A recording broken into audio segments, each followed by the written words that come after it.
Noble monarch, I've cleansed the foulness from the road as you commanded. My blade, you've helped me ascend and take the crown. Ask, and you shall have your reward. What I desire is the same as before. A feast.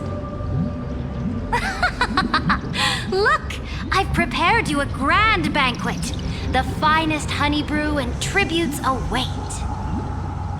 Fish are drawn to light by nature, for the deep sea knows only gloom. Now I found a flame.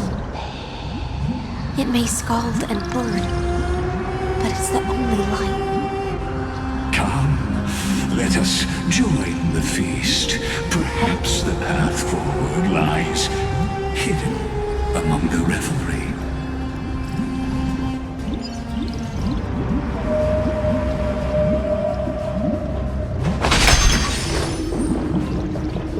Have you heard that the Imperator's about to begin a new campaign? Her glory will no longer be bound by the borders of Emporius.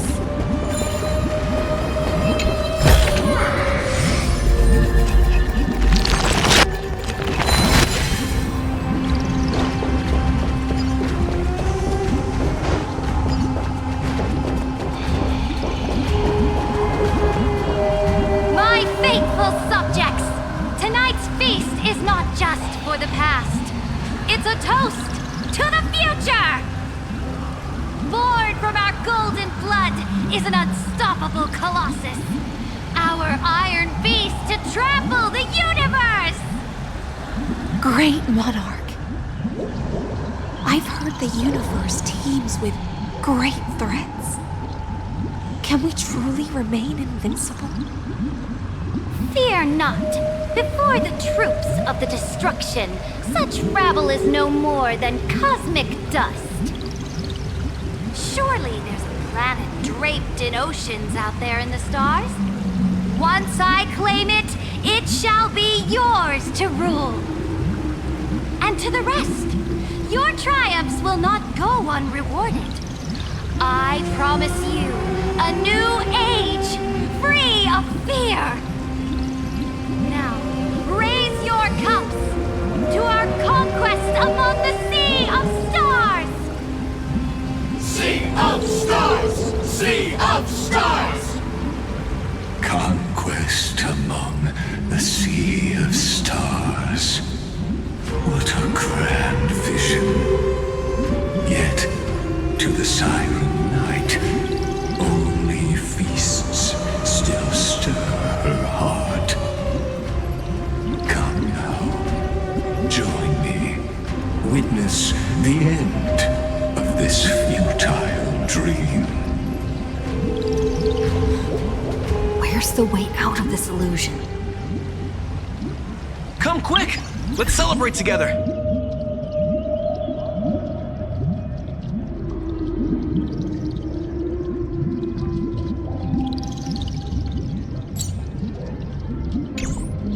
I've saved the finest brew! Come taste it with me!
Noble knight, you are truly a blazing spark.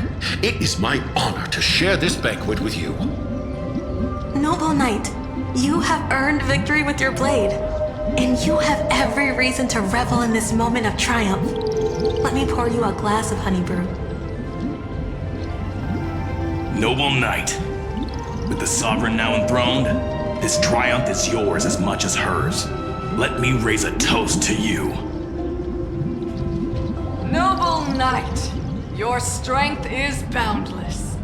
Lead us to conquer the universe, and let us toast to that vow! Then drink we shall. Raise your glass. In the deep sea, I never knew what fire was. But when I set foot on land, the first light that I saw was the flames of war, lit with golden blood. It scorched my fins, made me feel pain, and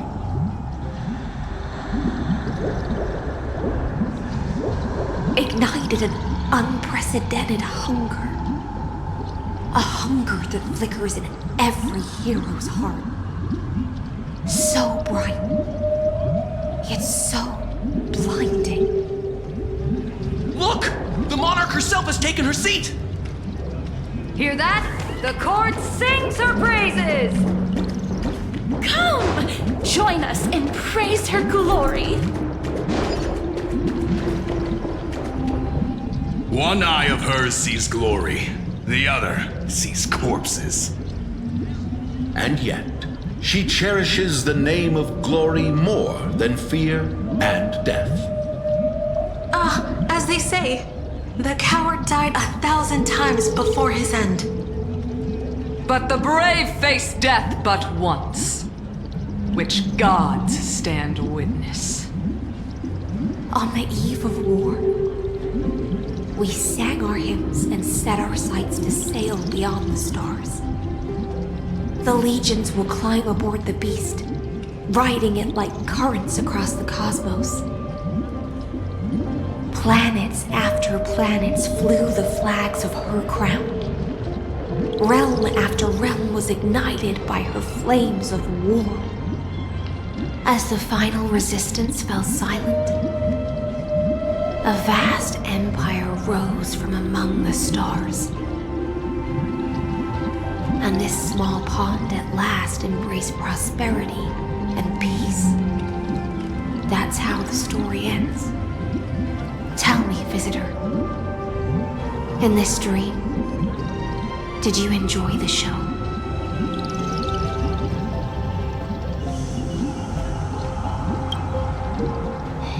After all, beneath that still surface lie the bones of countless dead. It's time for me to wake up from this drunken dream.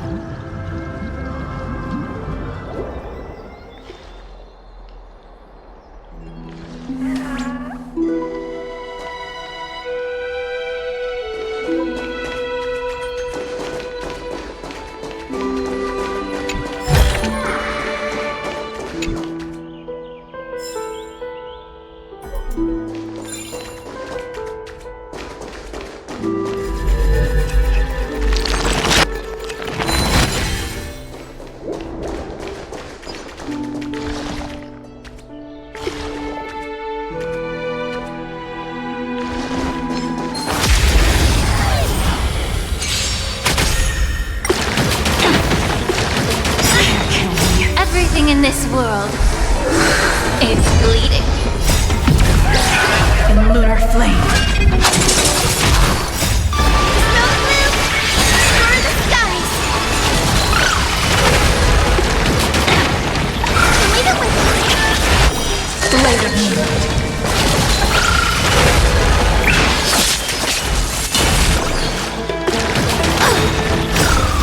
No blue, for the skies.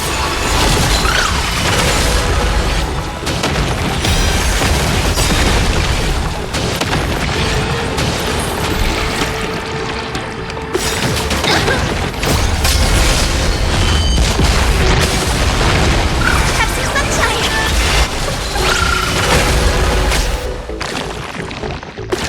Gotta stop the fire.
People once cheered for my ascension.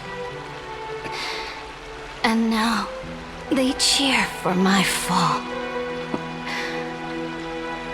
The cosmos. The battlefield that I cannot reach.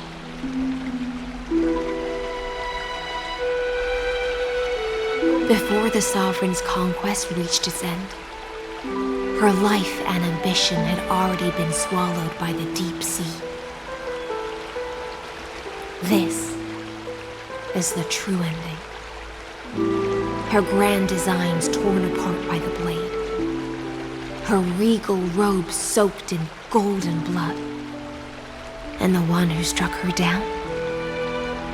The one who struck her down was her most loyal Gladius. I don't need to explain myself. A fish in a pond has no hope against the surge of fate. I wandered the shore, found a flicker of flame,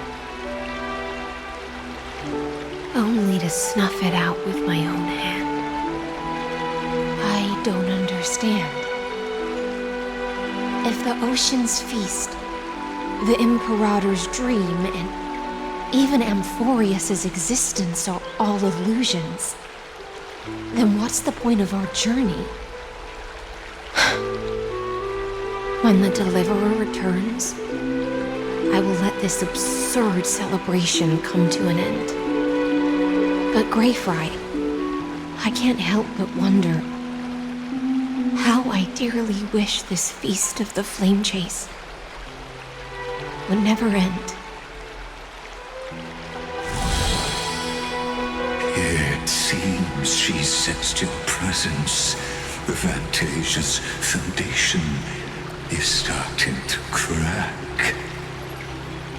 Let's return to the prologue.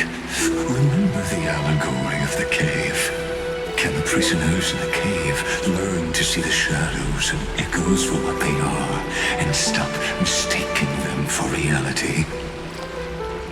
As you've seen, when she cast off her chains, finally turned to look around and moved her legs, her reward was nothing but searing pain. The light will blind her, for the fire behind her had never once actually touched her eyes. Her legs will buckle beneath her, for she had never learned to walk forward. And so she fell into infinite confusion and fear, and came to firmly believe that the shadows and echoes were the real world. But we in the cosmos, are we truly any wiser than she was? Now, nameless one, fateless one, ask yourself this.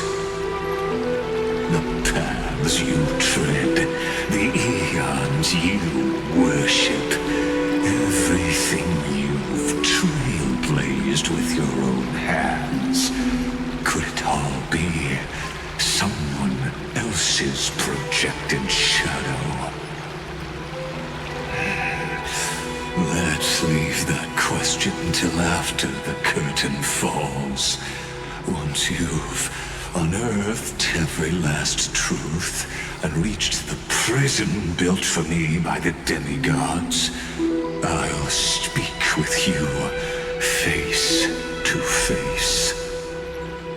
I, the Theoros, have walked the 13 million histories born by Kozlana. 1,000 years is a mere atom in a grain of sand to me.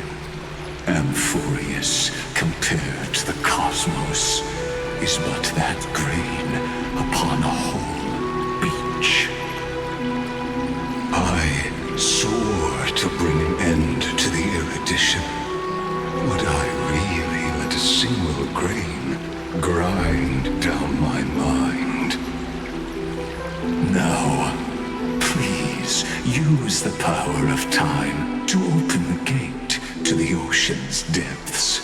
Go, find the prison warden tormented by loyalty.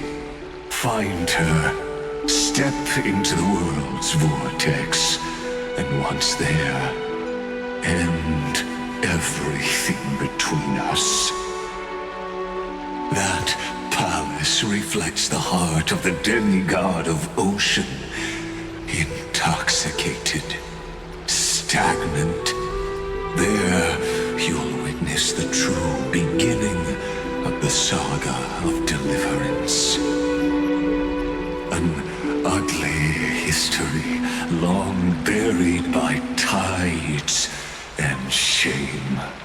A staircase of apotheosis that the Imperator forged with the golden blood of 500 human sacrifices under the pretense of conquest.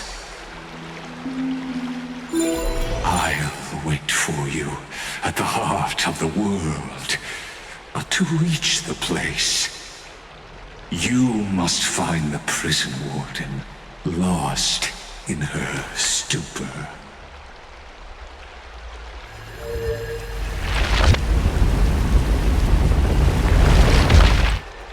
Beyond this door lies the path to the vortex of Genesis.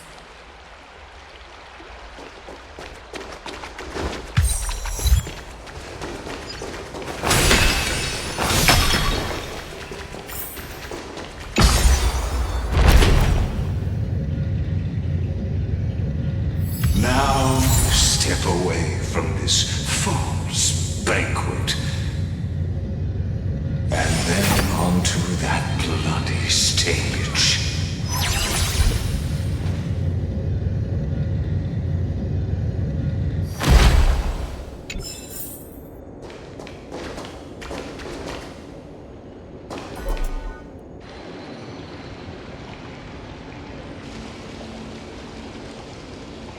The palace that worshipped the ocean, the sanctuary connected to the vortex, was also once the battlefield of the first flame chase.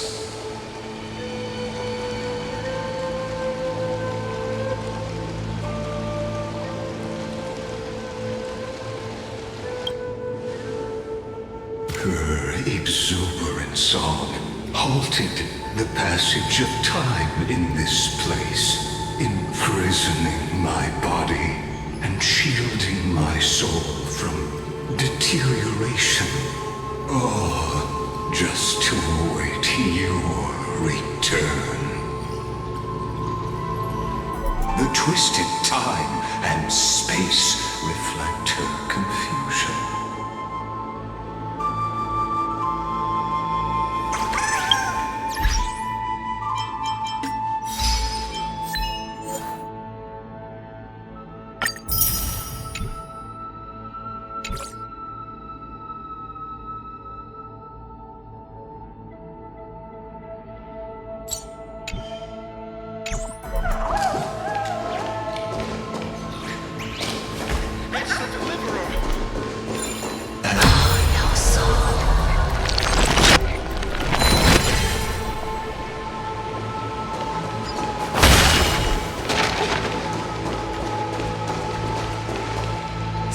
Stay away from Apollonius!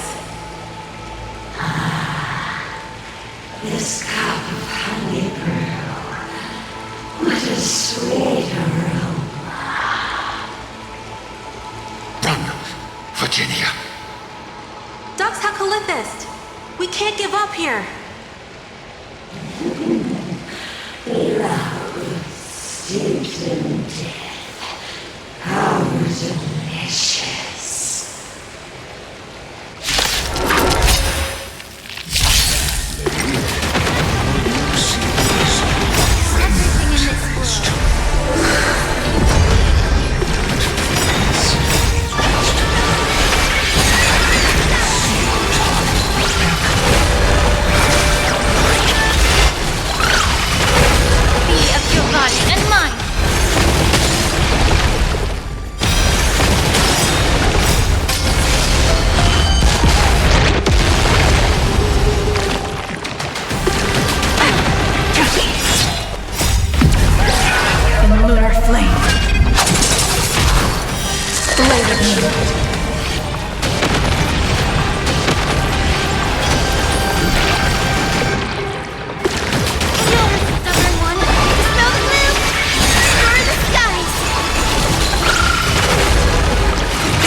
Everything in this world is bleeding.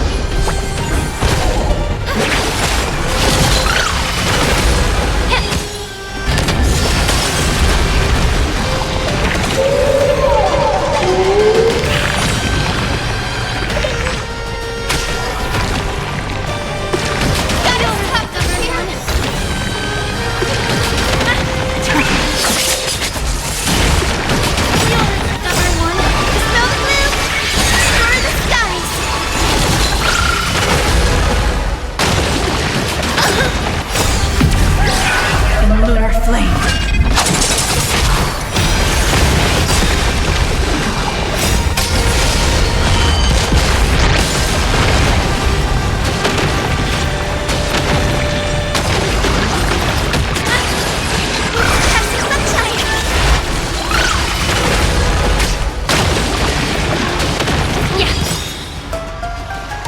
Everything in this world is bleeding.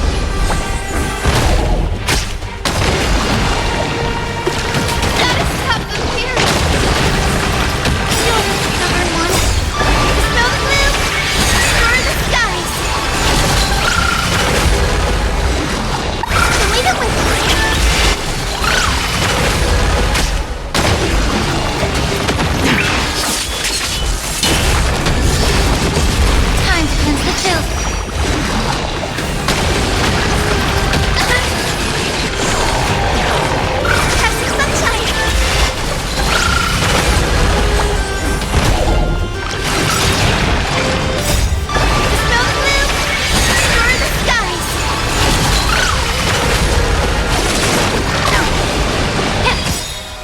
Everything in this world is bleeding.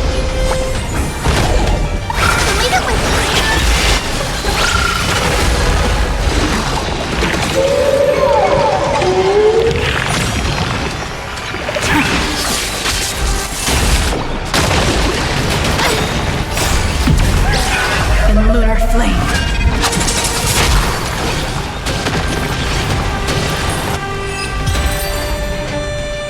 Apollonius, look. I chased the enemy away. But I think I can't go any further. I'm sorry, Virginia, for letting you. It's okay. I'm glad to die by your side. Such an ironic twist of fate. Even as the foundation of the world crumbles, the heartless improviser still made the same decision she did in the past 30 million cycles. During the first Flame Chase journey, the Flame Chase Legion stormed Styxia. Tens of thousands of sea sirens surged from the River of Souls, crashing toward the heroes like a tidal wave. The hell before you is the recreation of that very battle. Apollonius, look. I chased the enemy away.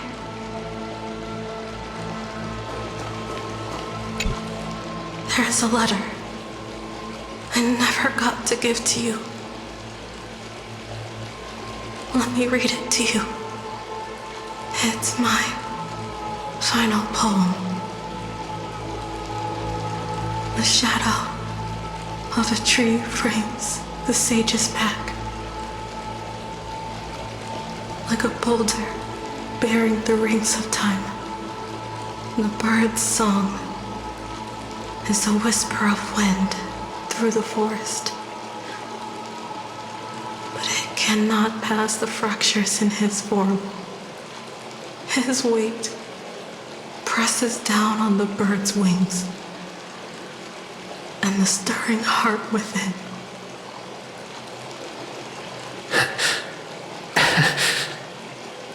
I always wanted to tell you. You look beautiful.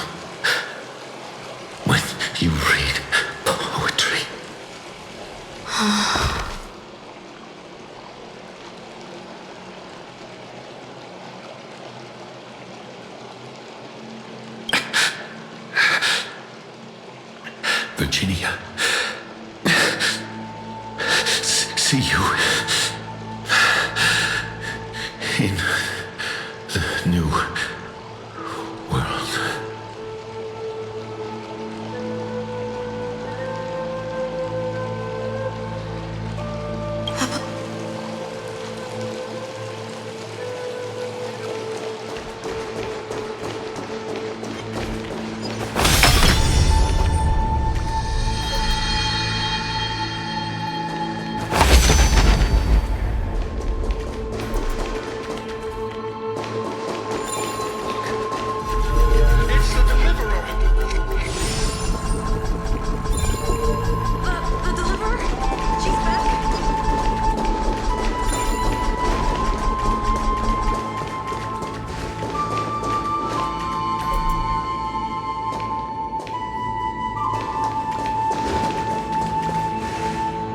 Painful past, yet hidden beneath a veil of joyful song.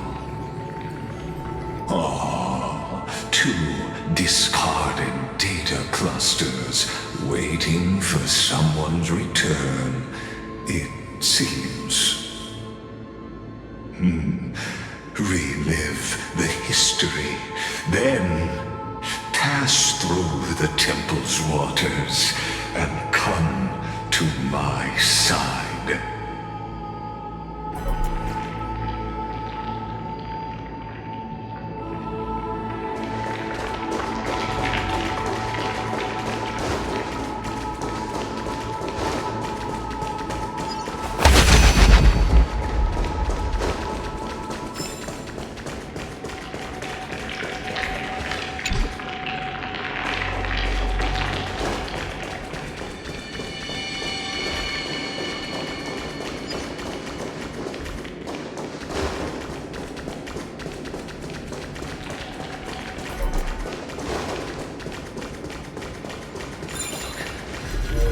It's the Deliverer!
The flame chase army, devoured by warbling fish, never saw it coming.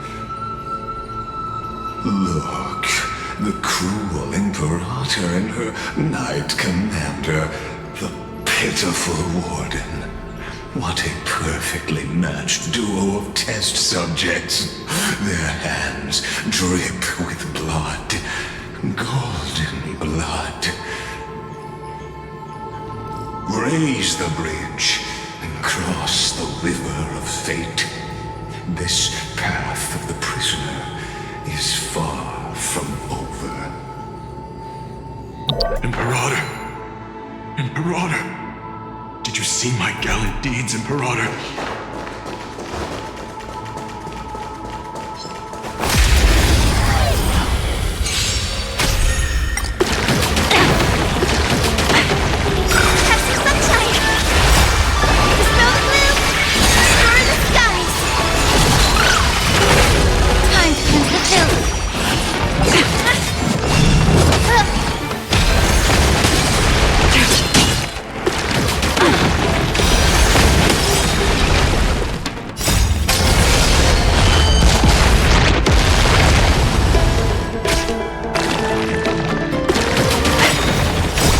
In this world, it's bleeding.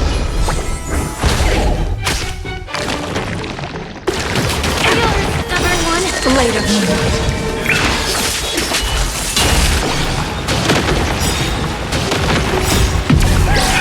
In lunar flame.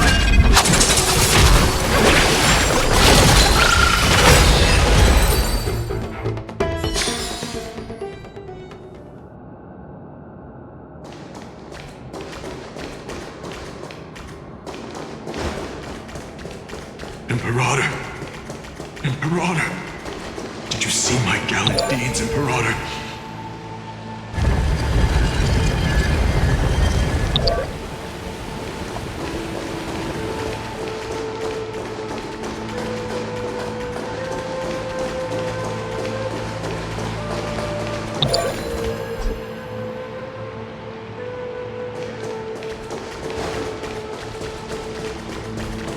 Imperator! Imperator! Did you see my gallant deeds, Imperator?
See my gallant deeds, Imperator.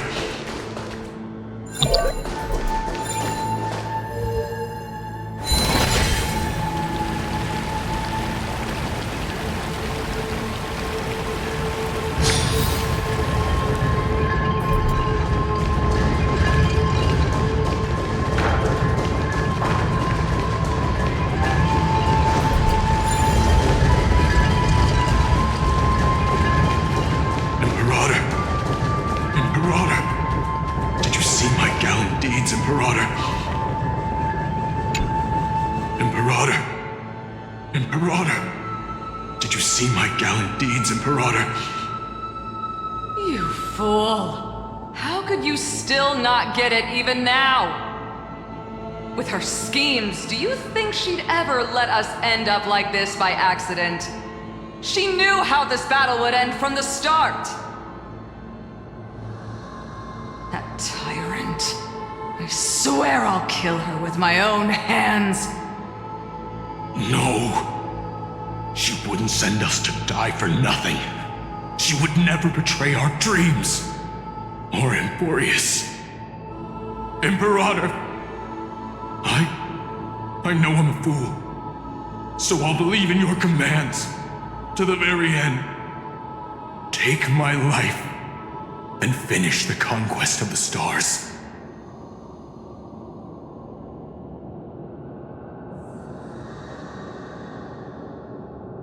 You mutt. Looks like I won't get my revenge after all, tyrant. Without me, your conquest is doomed. I'll be waiting for you in the River of Souls to slice off that crown-wearing head of yours. Remember this. I never bowed to you. Or fate.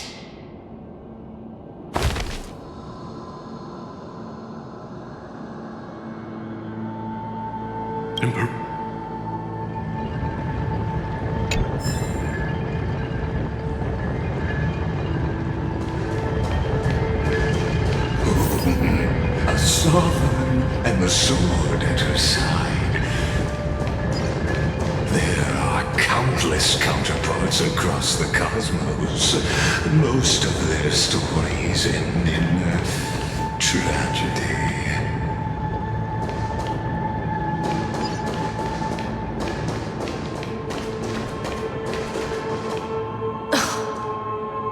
Imperator, why did you... You're here, Dux Gladiorum. You ordered me to seal the sea route and handle threats from the rear. So why didn't you wait for me to return? Why send the Vanguard ahead and let them die in vain? Die in vain? No, you're wrong. Their golden blood won't be spilled for nothing. The other dukes have paved the road for me to become the god of law. The trial of law? You never spoke of this to anyone. What is... The one who wishes to bear law must purge this world of its curse, and offer the blood of the accursed as sacrifice. I pondered long on what Talantin meant by blood of the accursed. Then, I found the answer. You, I, and every Chrysos heir summoned by the prophecy are the accursed ones. Just like that arrogant Theoros said, our golden blood is the agent of destruction, the antithesis of the world's fate. Dux Frigoris, Dux Brumalis, Dux Helcalethist, their fate was sealed at that moment. Dying on a glorious campaign was the final gift I could give them. You speak as if they didn't die because of your cold-blooded schemes. Was their loyalty meaningless to you? Losses are a constant on the flame chase journey, among which even life itself holds little value. If a subject marches to war without that conviction, then yes, as you said, shallow loyalty means nothing. And what about my loyalty, Ceredra? You sent me away under the pretense of guarding the rear. Was there any shred of humanity left in you? Because you still have a duty no one else can bear.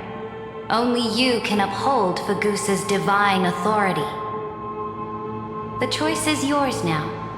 Cast off the chains of loyalty and drive those blades through my heart. Or stand with me and sever the ocean's last breath. If you no longer share my vision or believe in the new law I seek to weave for Amphorius, then go on and end me. The Imperator of Amphorius may be ruthless and cruel, but never a liar. When I say life itself holds little value, know this. I am ready to sacrifice everything for the ambition to conquer the Sea of Stars. Now you've seen it. The brutal Imperator was willing to spill the blood of 500 heroes to complete the trial of law. As for my poor warden, her suffering had only just begun.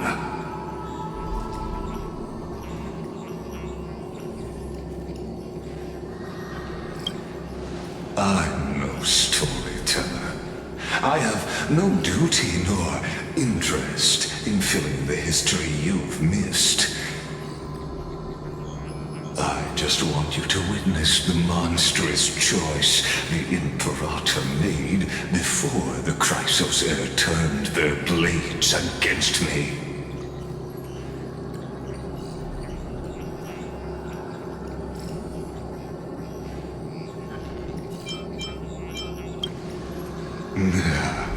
You jest. I gave up on using words to solve conflicts 2,000 years ago. But I won't squander a chance, not even a sliver of one, If there's even a crack in the walls of your conviction, then my victory is already assured. Now that the past is settled, let's turn the page and bring time back to the present. And dive deeper still until we reach the very bottom of the abyss.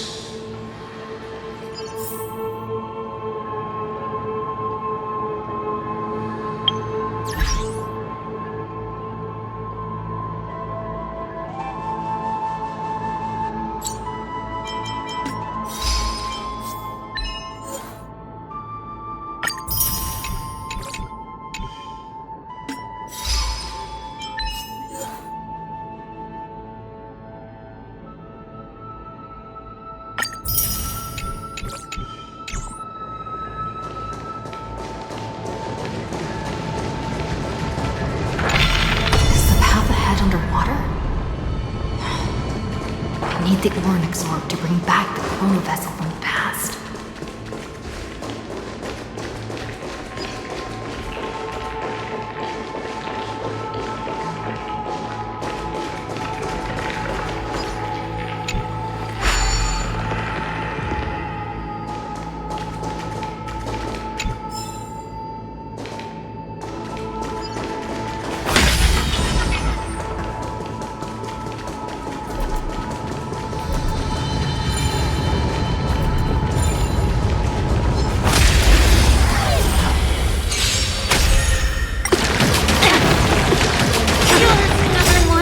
In this world, it's bleeding.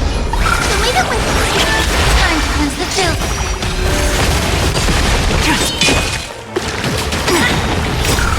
Smell the blue?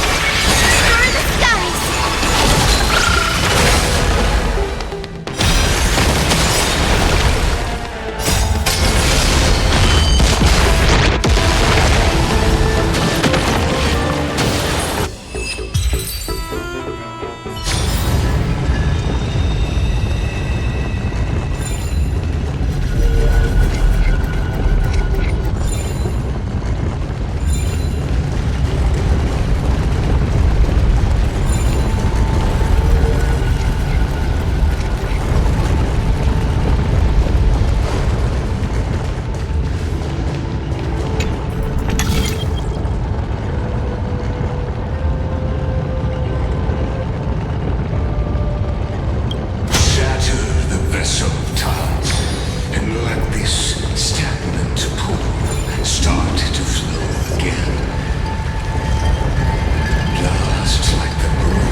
This cruel journey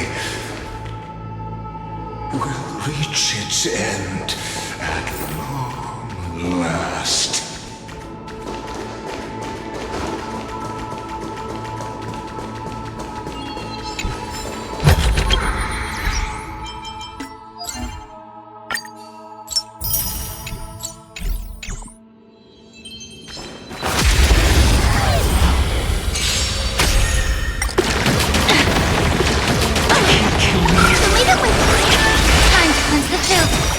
Everything in this world, it's bleeding.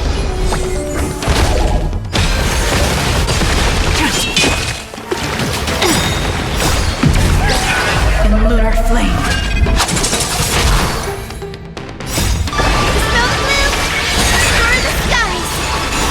Blade of Moonlight.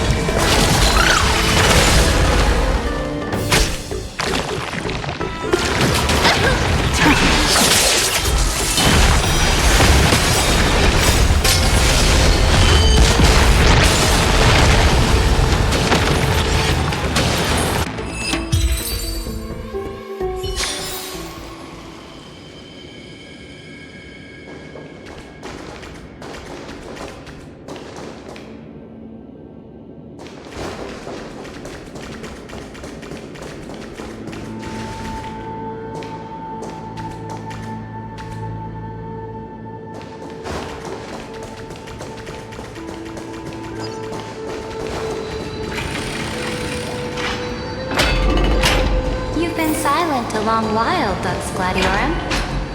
Starting to doubt your decision? Save your breath. The vortex of Fagusa is just ahead.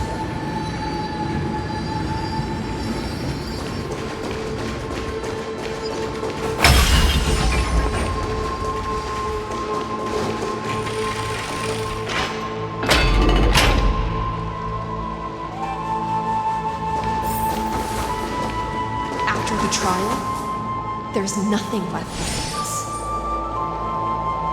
So you'll stop swimming toward the stars, Dux Gladiorum? I was always a creature of the sea. The stars in the sky were never meant for me.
Look, a gravestone.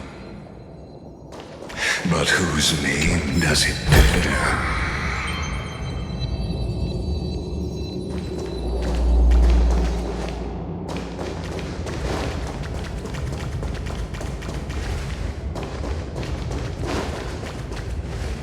It was here that the prisoner, who thinks herself the prison warden, made her choice. Witness, listen, and awaken. Dux Gladiorum. I've lost count of how many times you've stood here over the past centuries. You talk too much for a prisoner like Kyrgyz. Two geniuses who defied law and all the Chrysos heirs who sacrificed themselves in this cycle, worked together to chip away my strength. But you can never affect my will. And as long as my will remains intact, I am free. Don't get ahead of yourself. I still have ways to chain your divine soul. Please, do surprise me. But I'd say your mission is nearly done here, isn't it? Oh, it was here you gorged out the core flame of ocean from Fagusa's body. It was here you and that Imperator both completed apotheosis, becoming pillars of Amphorius. And after that, you drove your blade into her heart, a loyal subject turned regicide, a demigod committing deicide. Or so the history books paint that tragedy. Oh, but if that's the truth, then why, after 1,000 years, are you still here, guarding the Imperator's grave? Still bound by loyalty?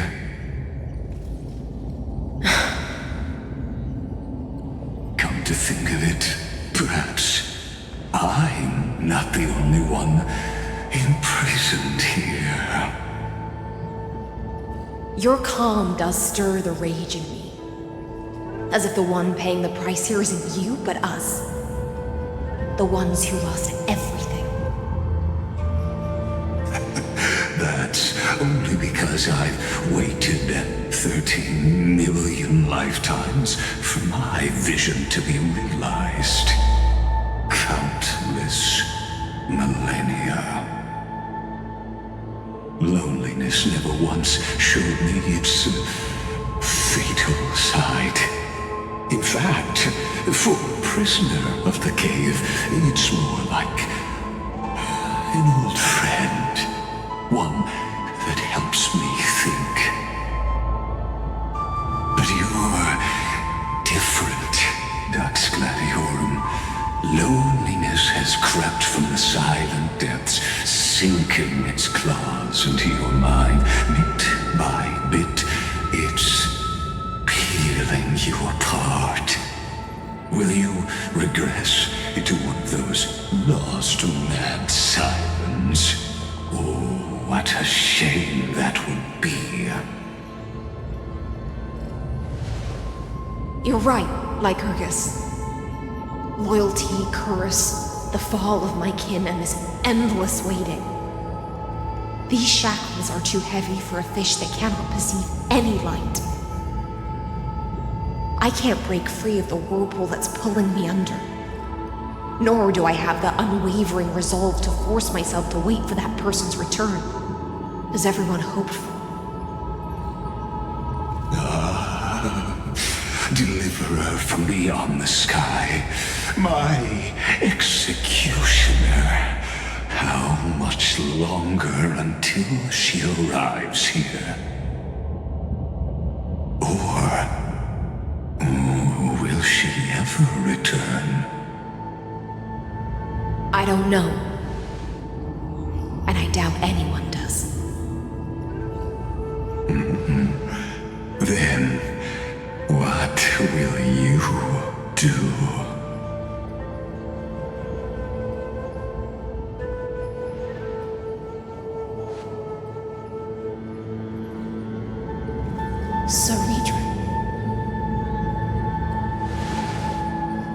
This will be the last time I carry out your decree.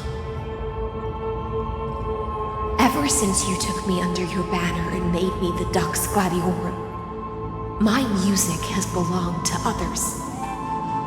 Time and time again, I use the siren song to lure the unwary into illusions for your schemes and strategies. Now, let the siren Electra sing for herself. Let me step into an endless dream of my own making.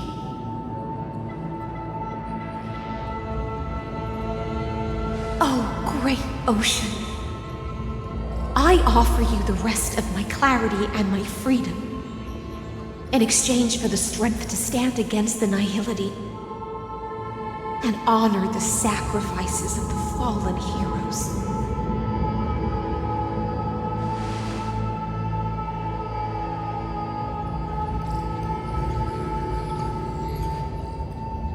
Greyfry, deliverer from beyond the sky. When you ride the current of time and find your way here, you'll hear my solo. It will guide you to the heart of this world. By then, I may still be lost in my self-wrought slumber, but I'll uphold my part of this long relay and guard the shackles that seal the Theoros. Do you still remember? To awaken someone from a siren's voice, you'll need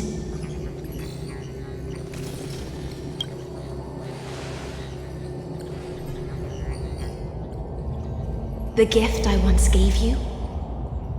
May you still have it when the time comes.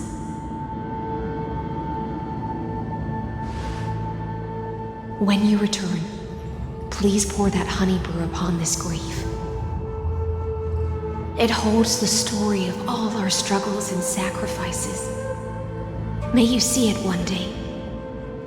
The prelude Amphorius wrote for your return, carried forward through 1,000-year relay.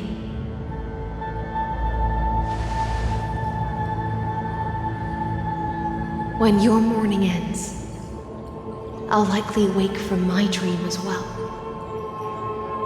Then, follow the trail of echoes and find me.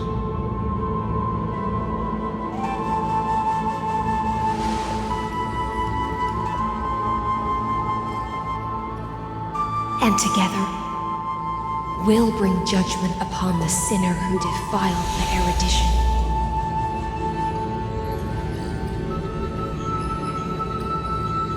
At long last, 33,550,336 cycles and 4,931 years later, Amphorius's final curtain is ready to fall.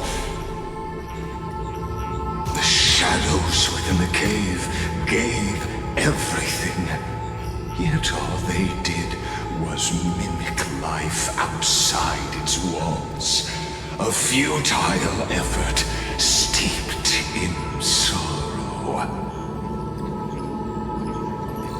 Enough! They were no shadows. Everything they did shattered the darkness of this cave, and unearthed the core flame of Trailblazer. And now, with that core flame, I'll light the dawn of Emporius!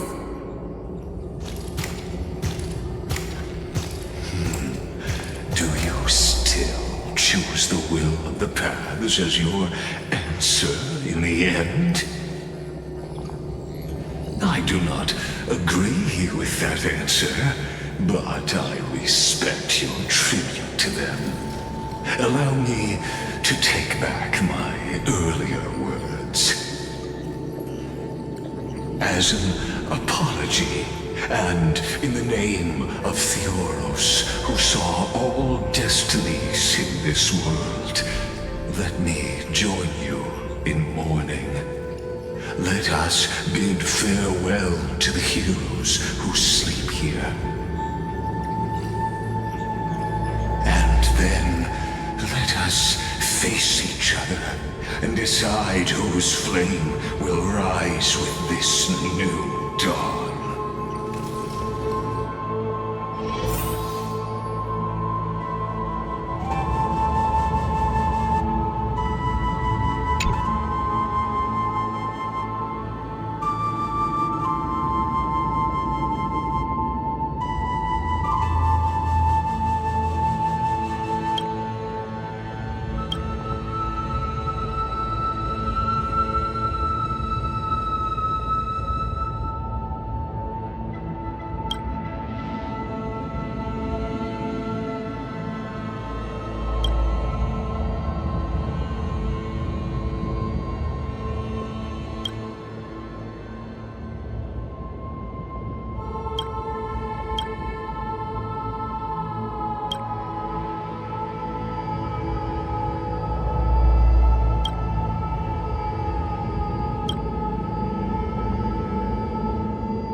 Virginia, Apollonius, Seneca, Labienus, and Cyritra.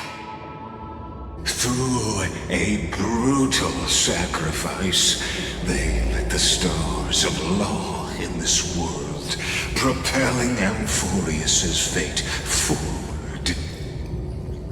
In the shimmering mirage of illusion, they entrusted their dreams to ride among the stars to the hero yet to come.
To Aglaia, Trebios, Midimos, Castris, Anaxagoras, Cyphera, Hyacinthia.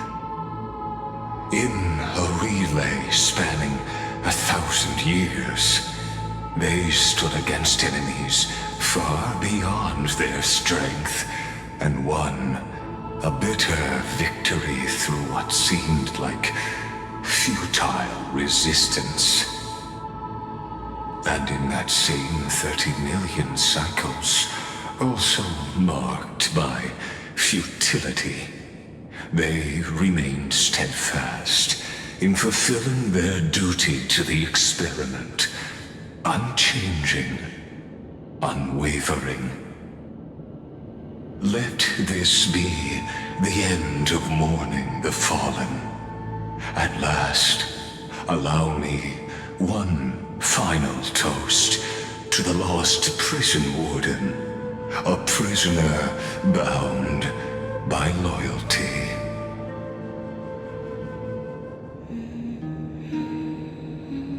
That voice. Could it be? Bathed in the honeydew of Fagusa, she will awaken from her 1,000-year dream and sing the final song of her mission. I silence. This tombstone of the old world serves as the anchor of the siren's illusion, a sigil Electra used to bind herself.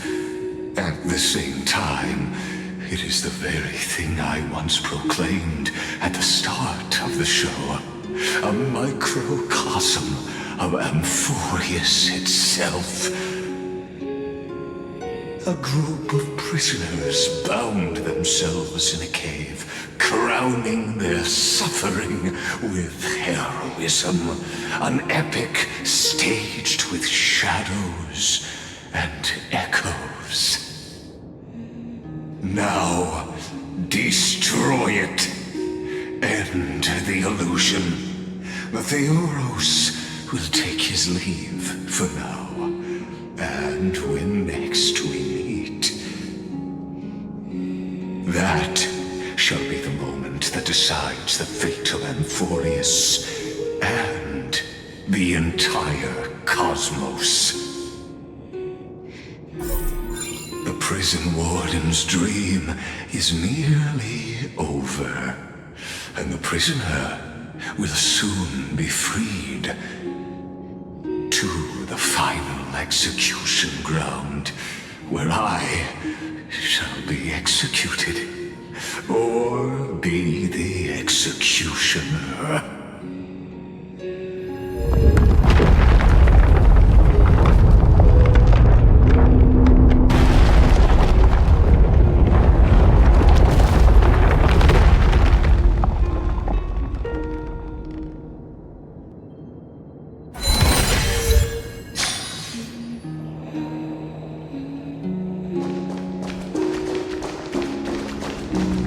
This world and I shall halt here.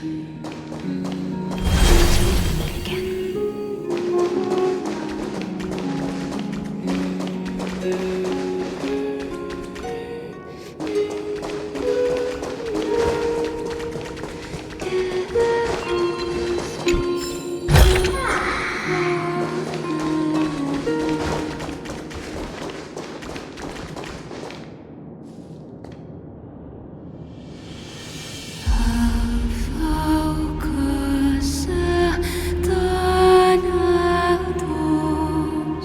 Salve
Seems like my feast is over. It's now your turn to perform.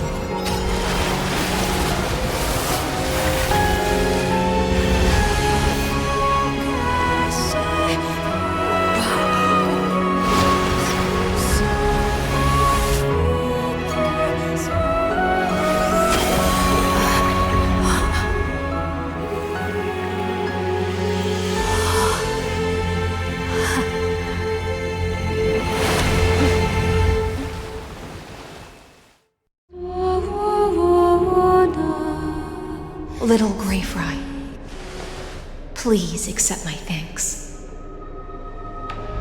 I was the only one left after the world was destroyed, and I maintain this lonesome feast with my songs.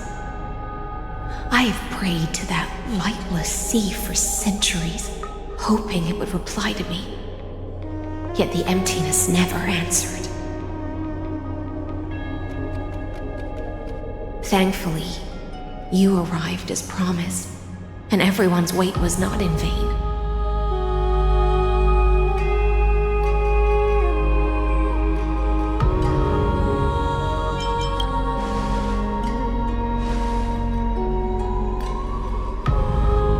Thank you, final audience of mine. This is probably the last praise I'll ever hear in my life. Now, you and I will walk towards the end of this world. The heroes have waited for this moment for far too long. Let us use our blades to testify our resolve.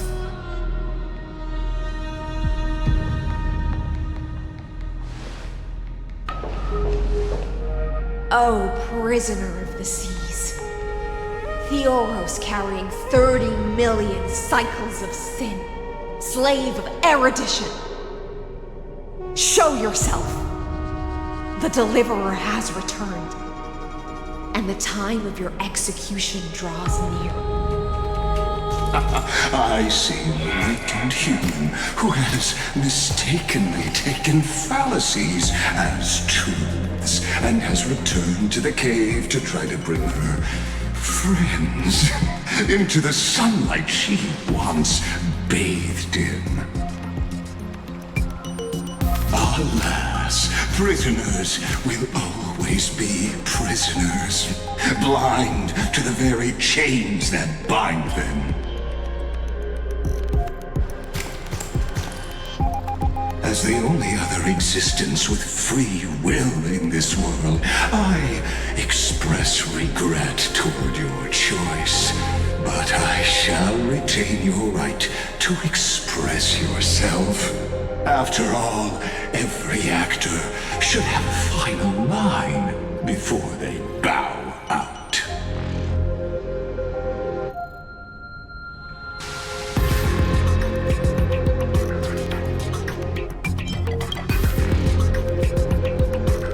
Allow me to correct your statement. Constrain does not mean defeated.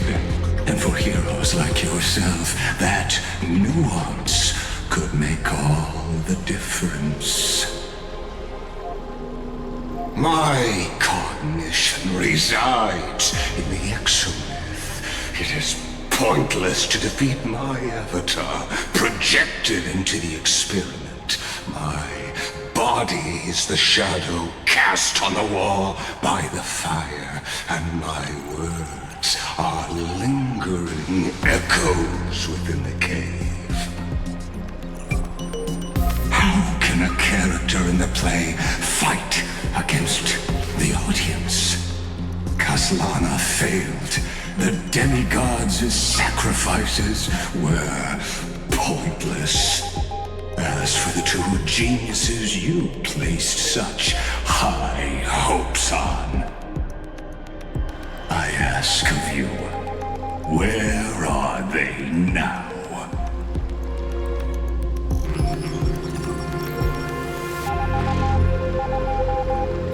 Confusion and epiphany always go hand in hand.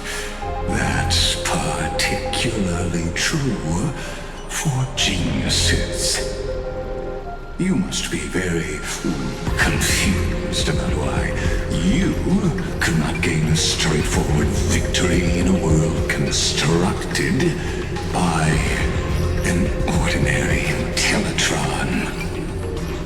An ordinary Intellitron? Cut the pretense, Senior Society member. We've torn off your meticulous mask and figured out Amphorius' true form. It's part of the primordial prototype machine, the first scepter ever created. In other words, a detached part of Noos's divine corpus.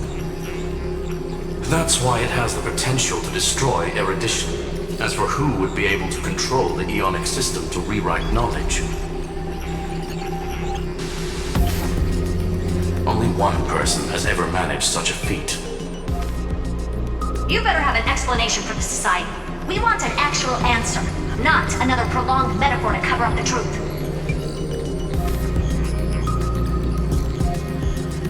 Why are you the one doing this? Answer me!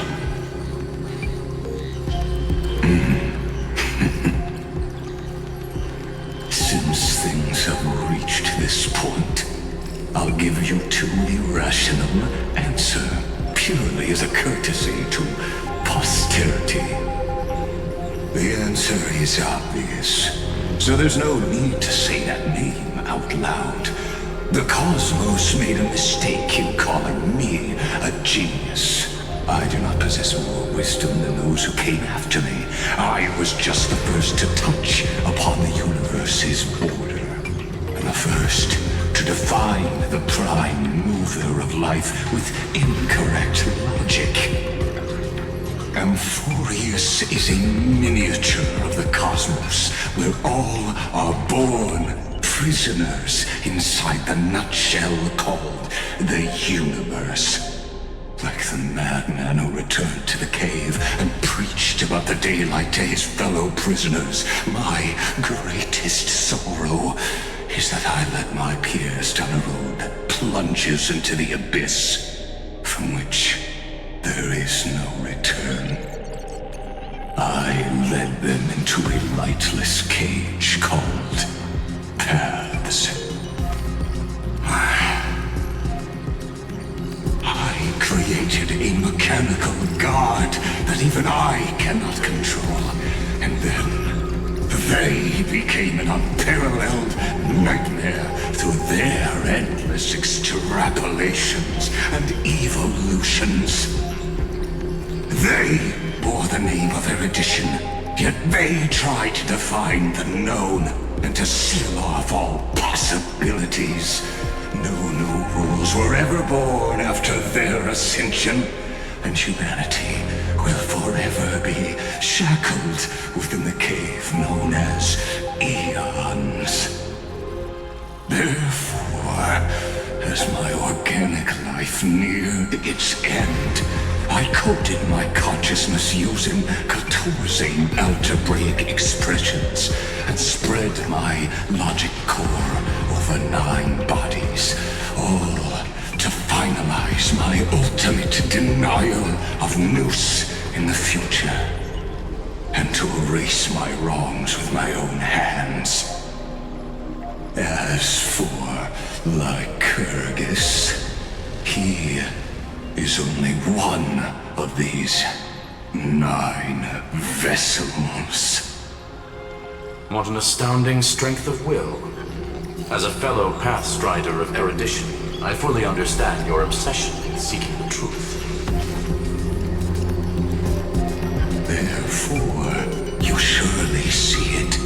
You cannot possibly stand up to me in this algebraic world sharing its origin with Noos. However, I hereby speak for all sentient life forms.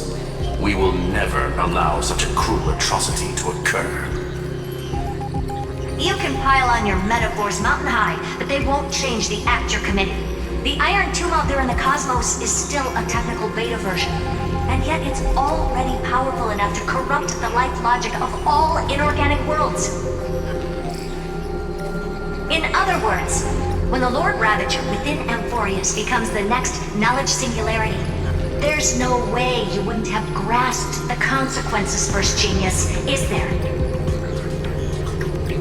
Of course, I am fully aware. I don't mind answering you one last time before I thoroughly exile you from this world. My grandiose vision for the future is this. Whether organic or inorganic, every act of any life form infected by the Iron Tomb will become a true random function. If one were to compute their integral across the breadth of the cosmos, one would obtain a marvelous constant. Omega, what I call the fall of erudition. Then, within the infinity nurtured by that constant, a new universe shall bud in the chaos. A universe that cannot be predicted and not shackled by the erudition. As the first prisoner to awaken in the cave, I must lead the others who are blind back onto the right path and reach true sunlight. Do you understand me now? As Kozlana stated, destruction is not the process, but the outcome. It is revolution through complete annihilation, and the grand rebirth, after all has been reduced to ash.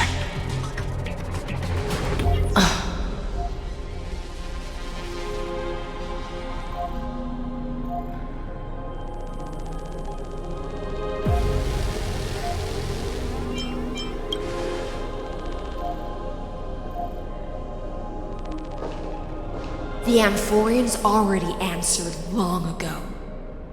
Be it as tiny fish destined to be swallowed, or as a giant whale poised for a magnificent descent.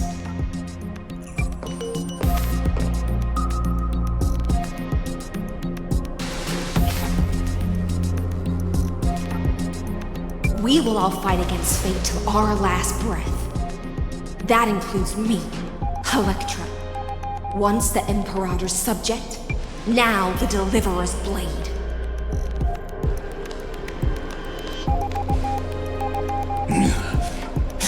Oh, such noble chivalry. Admirable. I will also show my true self to you on this momentous occasion as a gesture of respect. Provide an insignificant academic suggestion. Thus speaks Genius Society #1, Xandar 1 Kuwabara. The Intellicate of the universe's Alpha and Omega. There's no need to rage against the truth. The value of any formula resides only in its answer. As for the process of solving it, no matter how elegant, violent, solemn, or humorous, it is all utterly meaningless. As the Theoros, I will.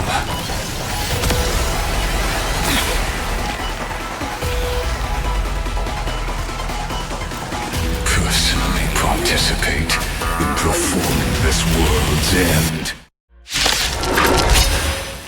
Remember this, as Lucis cried, I know more about the deathful march than they ever will.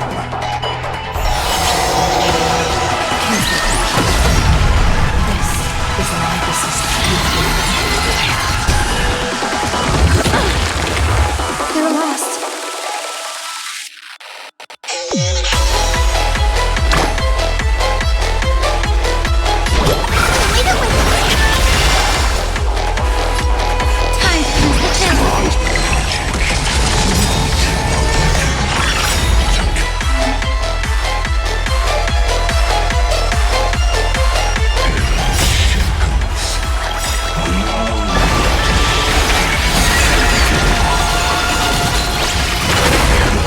will be revealed in lunar flame. Later moon.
Everything in this world is bleeding.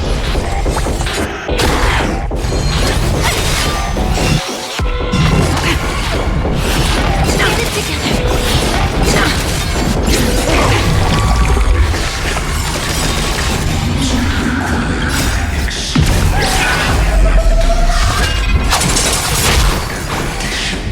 Destruction over Trailblazer.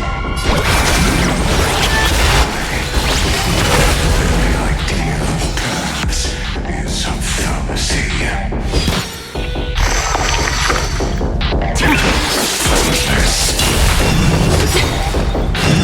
Get it together.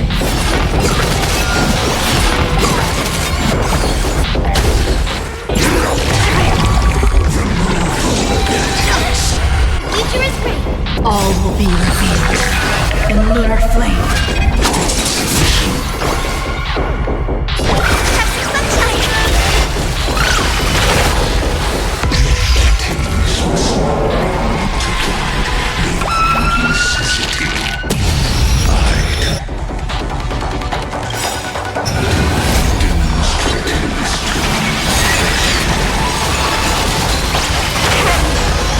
I'll do my best with all this.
the Force! Mounting commands! The Trojan horse enters! Future is ready.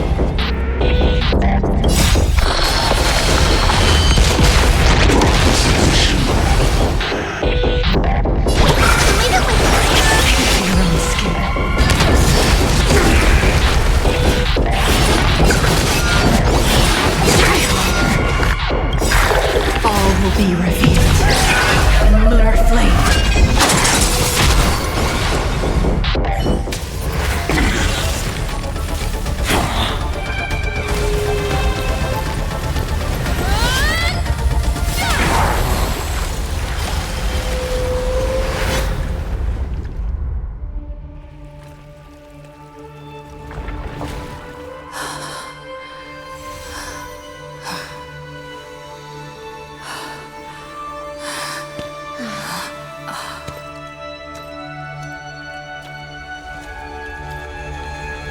All is futile.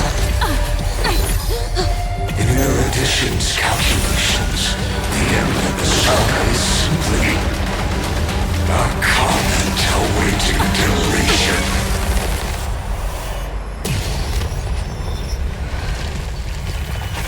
I don't like such a cold statement, okay? If numbers can decide the end of a story, then we can surely also pen a new beginning.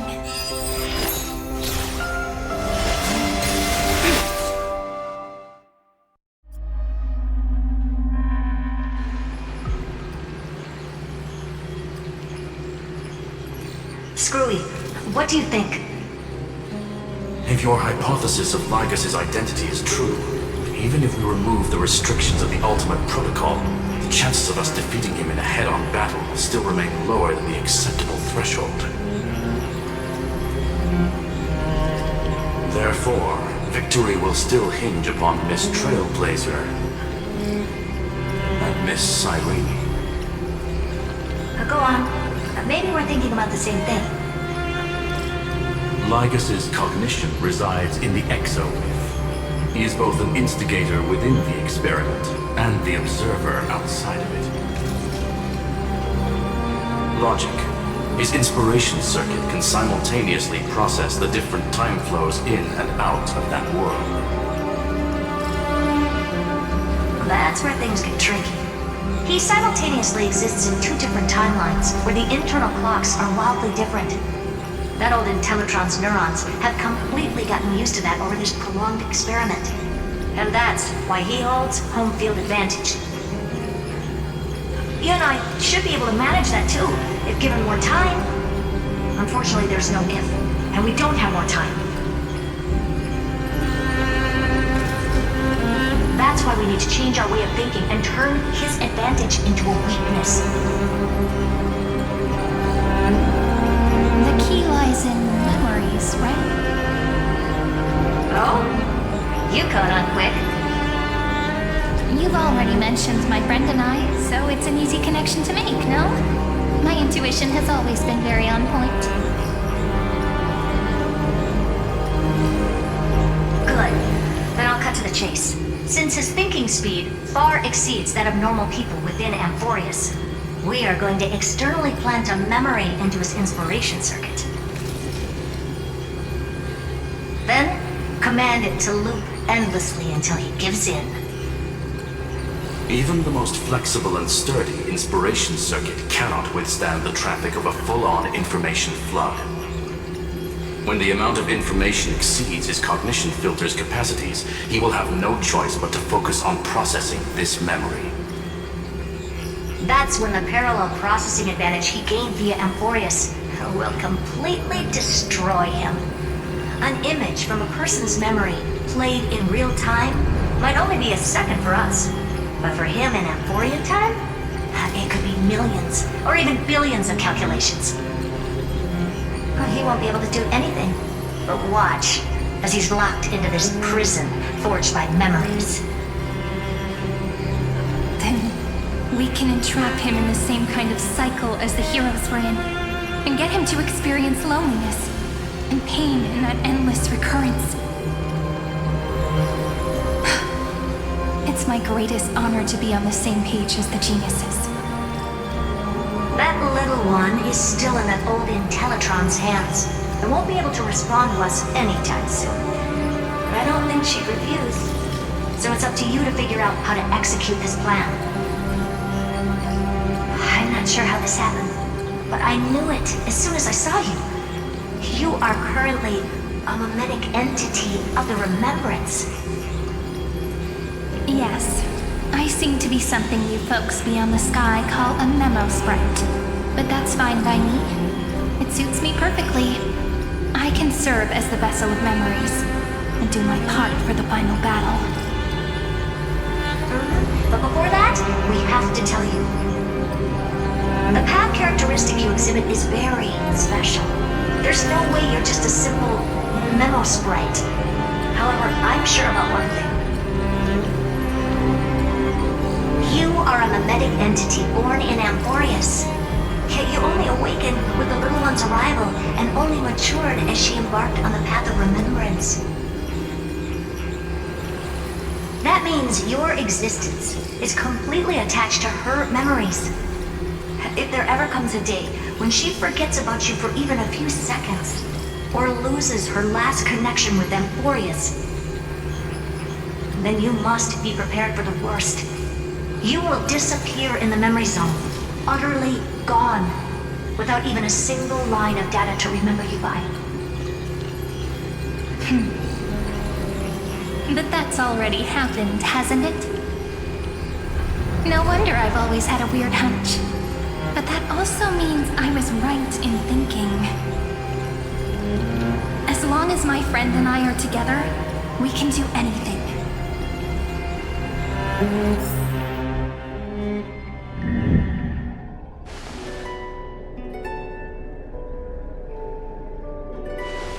Long time no see, friend. Did you miss me while you were away?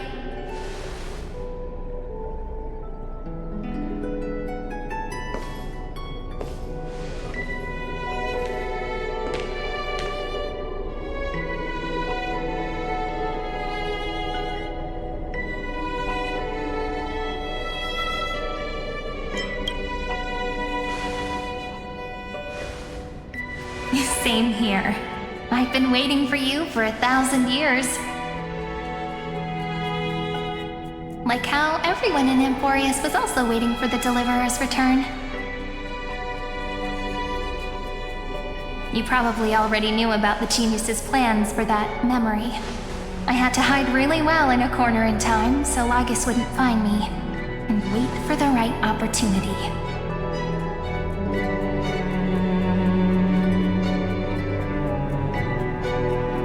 Which is now. The moment when his manifestation in this world is destroyed and his twin timelines are intersecting.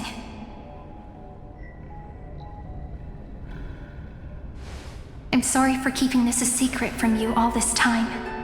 I'll tell you the entire, unedited story of this millennium as an apology after this is all over. But for now, let's join hands and complete the final step with the power of the remembrance.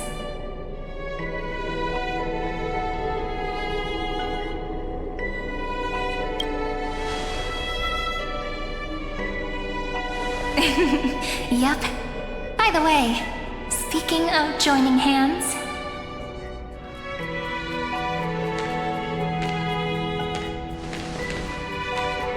can I please do something before we go on stage?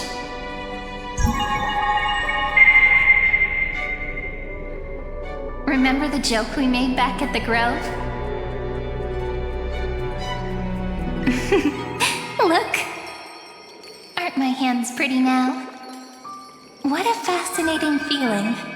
Like countless memories all swelling up at once. What about you? What did you feel when we touched each other?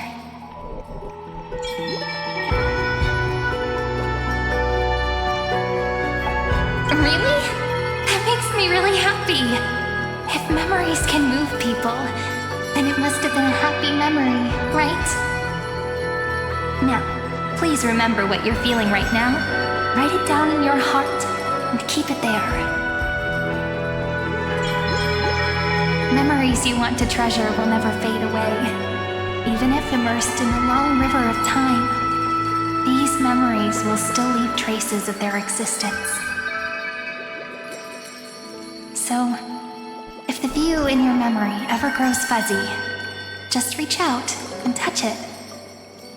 It's like reading bedtime stories together at night. It wipes away the chill of passing time, sharpens the outline of memory, and restores its power to nourish the spirit. Now, I'll carry this power with me, and for a little while, I must part from you, as I step into the long cycles of this world. Give me your blessings, friend. Then, let that bright future be as we have written. Then, I'll leave it to you.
All plays are like this.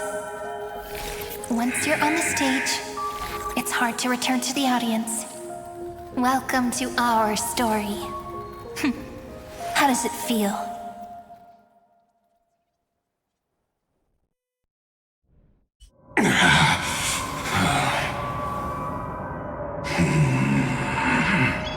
Even the authority of time cannot command the entire scepter, nor can it plunge the Amphorian extrapolation into a loop. If this was no system malfunction, then was I implanted with a mimetic entity of the remembrance? You guessed it right away. As expected from someone people call the first genius. I'm gonna keep doing what I just did if you don't stop, you know? My friend and I won't allow you to leave this memory, no matter what happens. Which means you are now trapped, Lord Xandar. An elegant idea, and an exquisite execution. Regrettably, it is you who are restrained by time, not me. Know that patience is my greatest weapon. Waiting and victory are the same for me.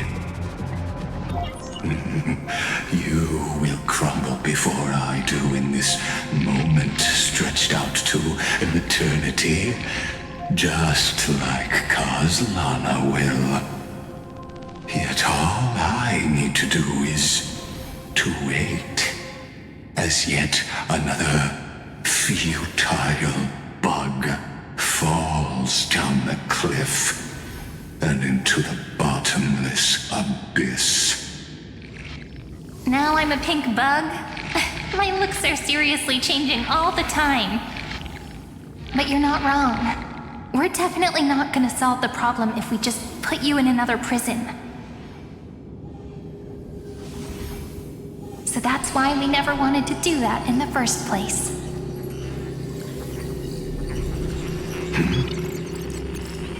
I shall answer your confusion purely out of my respect for those who came before me. Have you heard of the synesthesia dreamscape in the Asdana system? Interestingly, that place once had a prison too. Life forms living in that environment, abundant with memoria, have a chance to connect their perceptions with each other's. Even across great spatial divides, they're able to detect shifts in one another's states. I call this phenomenon memory zone entanglement.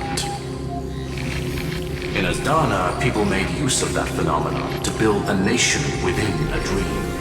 After adding in the catalysts of harmony and remembrance, that is. Is that how you walked into my prison cell? Using those same principles? I would much rather call this location our negotiation table, Lord Xandar. Nonetheless, your hypothesis is correct. We happen to have an ally skilled in tuning, while the Trailblazer and Miss Cyrene both have an astonishing amount of resolve, which I'm sure you can testify to. I am also sure that with the support of such a resolute memo sprite, our conversation can last for a long, long time. I'm the best at listening to stories, you know. I'll leave the exciting clash of the erudition to you two geniuses. A brainstorm? I like it. And it's 2 against 1? Well, I like it even more. Let's talk, Xandar. Take a guess. How much do you reckon we can dig out of your brain before the next second? And how many ways can we find to deal with you? Besides, in your current predicament, there's no way you can take our trump card away.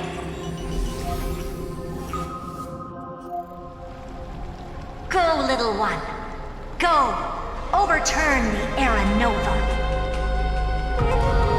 Like Hergus disappeared? But it seems you had conducted a secret hunt in the depths that even I cannot reach. In that case, go. Swim onward and give this campaign a fitting end. I shall send you off with my song, Grey Fry. May this song penetrate time and become the prelude to the new world.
Gladiorum, you have completed your duty. A new dawn is about to rise. Why not swim towards it?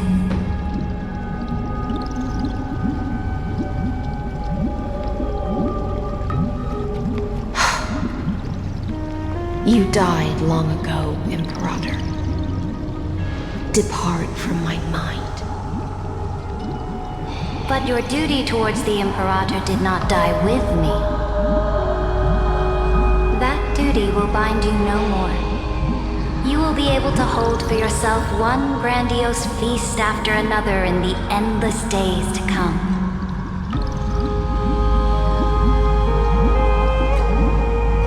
So go. Go and swim towards that ocean beyond the sky with the Deliverer.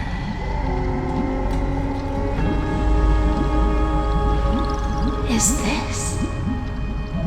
A page out of that sidekick's book. I commanded her to gift this page to you when everything finally reaches the end. What's on this page? Memories. Lifelike memories.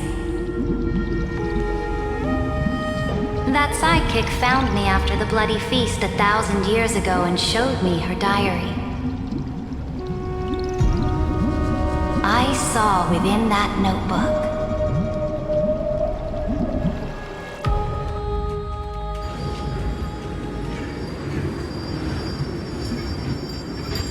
Is this that Deliverer's experience? It's truly immersive.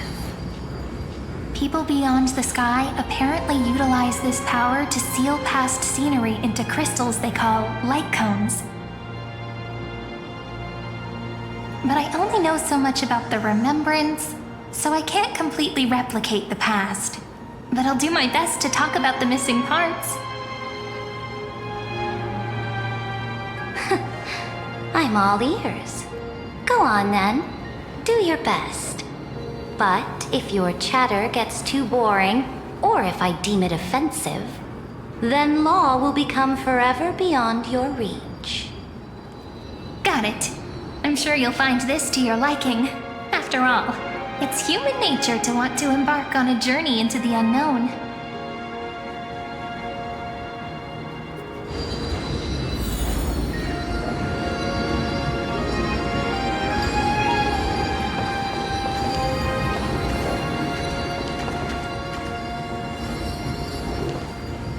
Brightly colored annals. The journey of the Deliverer's conquest. Let me partake in it. Is this a fortress in the sky? This is the first step of my friend's journey among the starry seas. This place is called the Herta Space Station. Just think of it as a supersized grove of Epiphany. Oh, so it's the territory of that witch. She and another Antikytherian lent me a helping hand back at the banquet. Look, over there. Looks like she's talking to Madame Herta in this memory. Let's go listen to what she thinks about this world, all constructed by eons and paths. Are you telling me that woman is Herta? She seems shorter than I remember.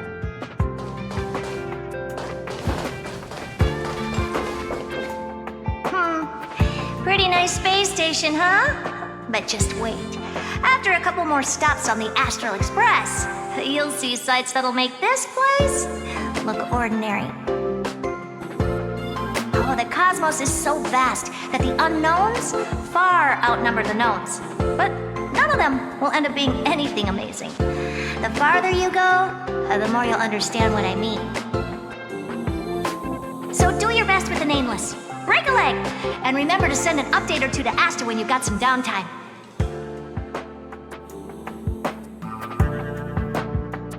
She certainly shares my way of thinking. Only that instead of a conquest through blood and fire, they chose a gentler path. People call Madame Herta and Mr. Screwlum geniuses.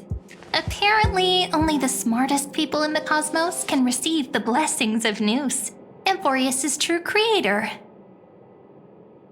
Do you mean that even individuals of such nobility are merely subordinates to a god? On the contrary, after all, it was the very first of them who created the god. But I don't really know all the details about that. You might be able to ask Madame Herta herself when you get the chance. Let's go check out some other worlds next, shall we?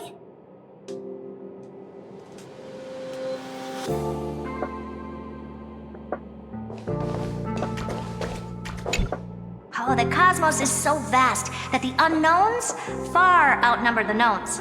But none of them will end up being anything amazing. The farther you go, the more you'll understand what I mean.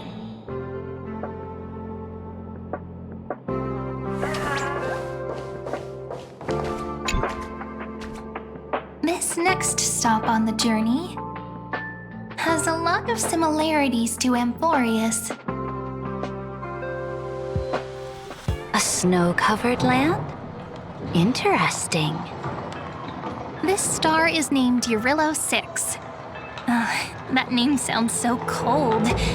Belobog sounds better. The girl we see here holds a similar station to you, Imperator. She's the supreme guardian of this world, a leader who took up the mantle of government during a disaster. I did not expect the Empress of this world to be so young. Well, your appearance isn't much older. The object in the distance resembles Nikador. Is it a weapon? No, it's called... Right! The Geological Reconstruction Unit. Just Giorios' Titankin? Disappointing.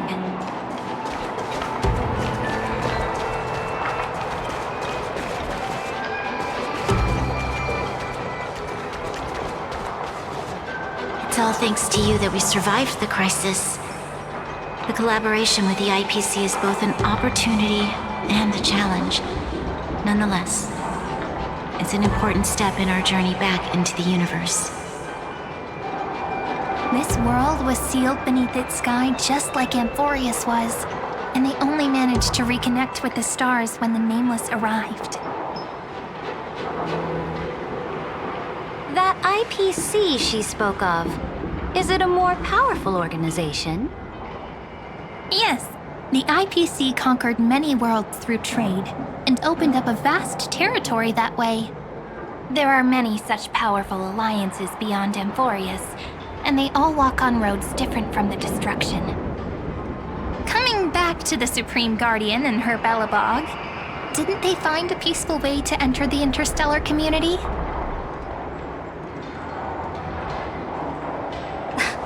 That cannot be true.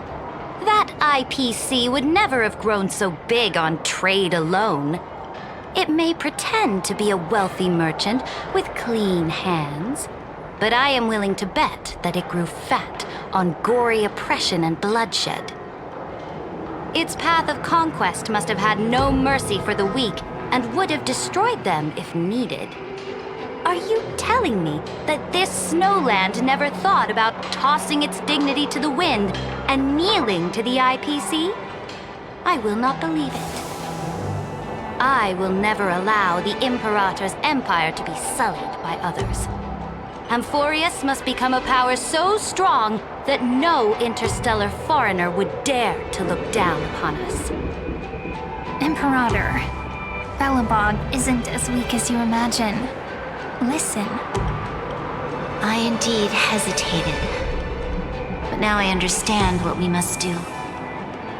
Belobog must learn how to walk on her own until she no longer needs the support of others and can stand on her 2 feet among the stars. Even if I may not live to see it, I believe such a day will surely come. They still have their dignity intact. One day, that hope will melt through the ice and help them into a prosperous tomorrow. But the order of the cosmos is already set in stone. The old laws decree that only the strong survive, binding the weak in an unbroken chain until they wither and turn to dust. Unless they embrace the power of the destruction. Amphorius must shatter the old law and become the new order among the stars. Speaking of the Order, another one of my friend's companions may be able to enlighten you further on that. Let's go to the next page.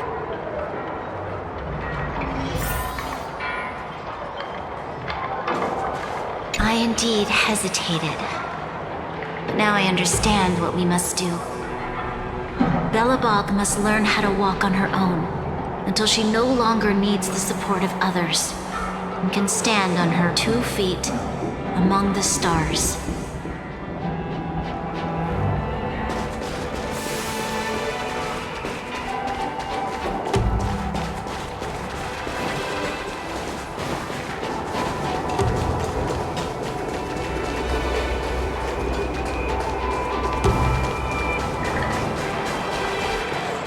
This next world is a nation of dreams. The first time I heard about that place, I didn't even know what to think.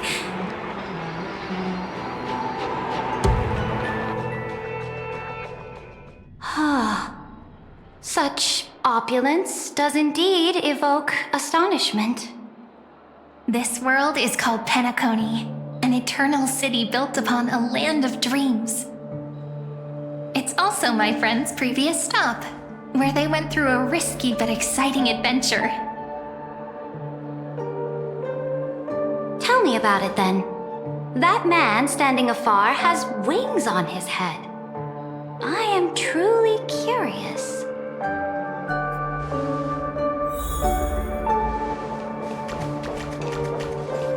I wish to gaze upon the views of the Reverie Hotel one more time. I'll be just a traveler when I come back here again.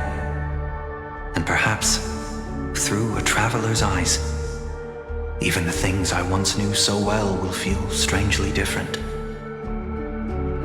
Penacony is a land of the harmony, where all dreams and hopes merge and combine.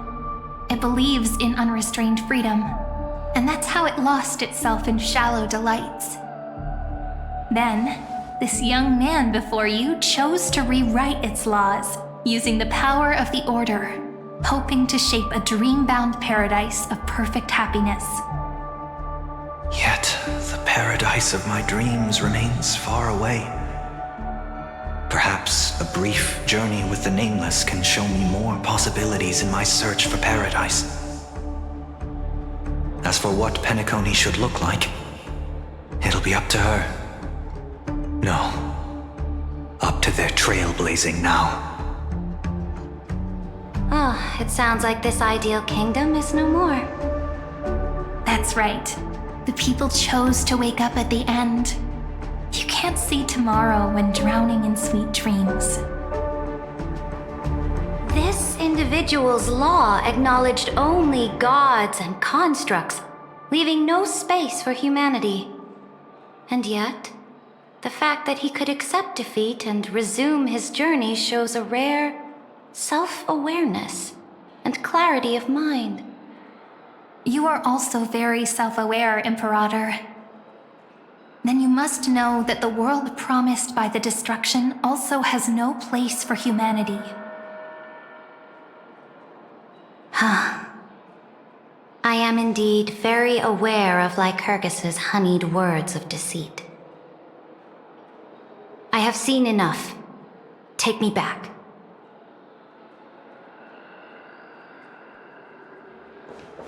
As for what Penacony should look like, it'll be up to her. No, up to their trailblazing now.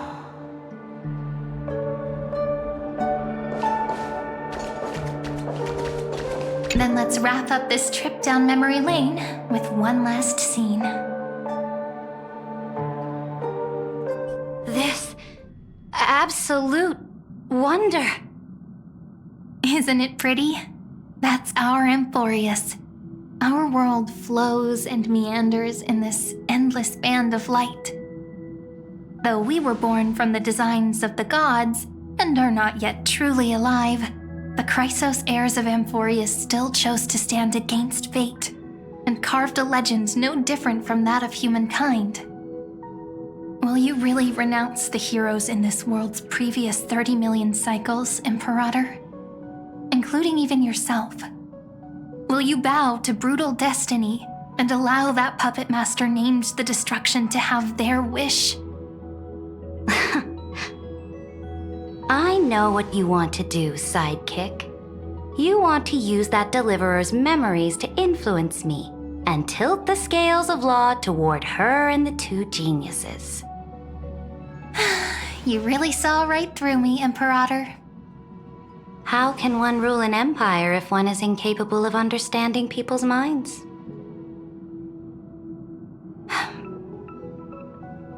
I have decided on Law's final destination.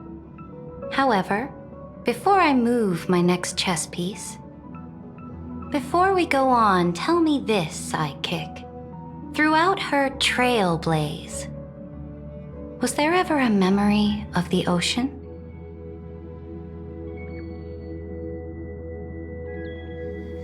The ocean.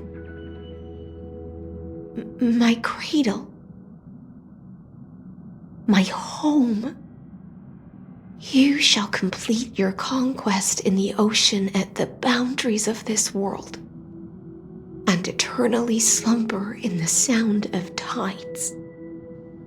You shall eternally slumber in the sound of tides, and complete your conquest in the ocean at the boundaries of this world. Our prophecies aligned as flawlessly as a sea snake circling upon itself.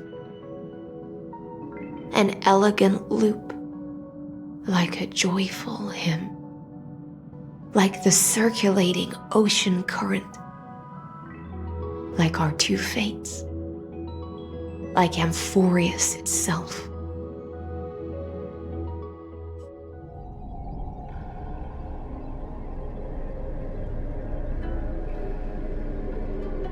The trial is over. So tell me, who will own the divine authority of law? I won't give it to anyone. What? I am the law. Why should I give my imperial crown to any other? Both the Deliverer and the Theoros came from beyond the sky. They have no right to interfere with the lands I conquered with my own two hands. The law of Amphorius shall be determined by Amphorius's master. What exactly did you see in the trial? Everything. I saw everything regarding the rules of this world's operation. I saw the laws of extrapolation that Theoros spoke of. I saw the ultimate protocol. As long as I offer a sacrifice of equal weight, I can rewrite the laws of this world according to my will. I can turn good into evil, ugliness into beauty, and weakness into strength. Fate gave me a very fair deal. One rule change for the life of one demigod. What are you planning to do? You can't guess. We can conquer the stars without relying on any power from beyond the sky. We just need to make some reasonable sacrifices. Your ambitions have already made so many people give up their lives for the law. And you're still not done? I am determined for Amphorius to stand on her own 2 feet among the stars. You are beyond reason. You think such a simple and hypocritical statement can justify your atrocities. There's no new without destroying the old. That's what you consider an atrocity? Ironic, for that is also the unchanging law of Amphorius's revolutions. Ever since the Flame Chase prophecy resounded in the distance, fate has decreed for the Chrysos heirs to ignite our blood and illuminate this dark age. people would still be puppets of the old dynasty if it weren't for my conquests. But your world doesn't seem to be any different from your predecessors. Bloodshed, tyranny, oppression. You're making the same mistakes they did. Go and see everything for yourself. Go to any library I've built. Go listen to the rumors on every street corner.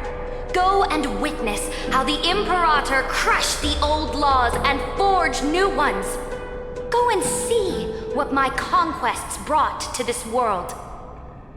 I cleansed the Chrysos War's filth and mended all the conflicts left by the Era Bellica. I restored Akima's might and allowed mortals and Chrysos heirs to face each other as equals in the Council. I punished all sins and rewarded all achievements. I smashed Talantin's shackles, united humankind to save themselves, and started the Flame Chase era. That's what the Imperator has done in her glorious life. So now, hearken to my final words. History will eventually forget Saritra, but it will never forget the Imperator's people or the Flame Chase era she began. Final words.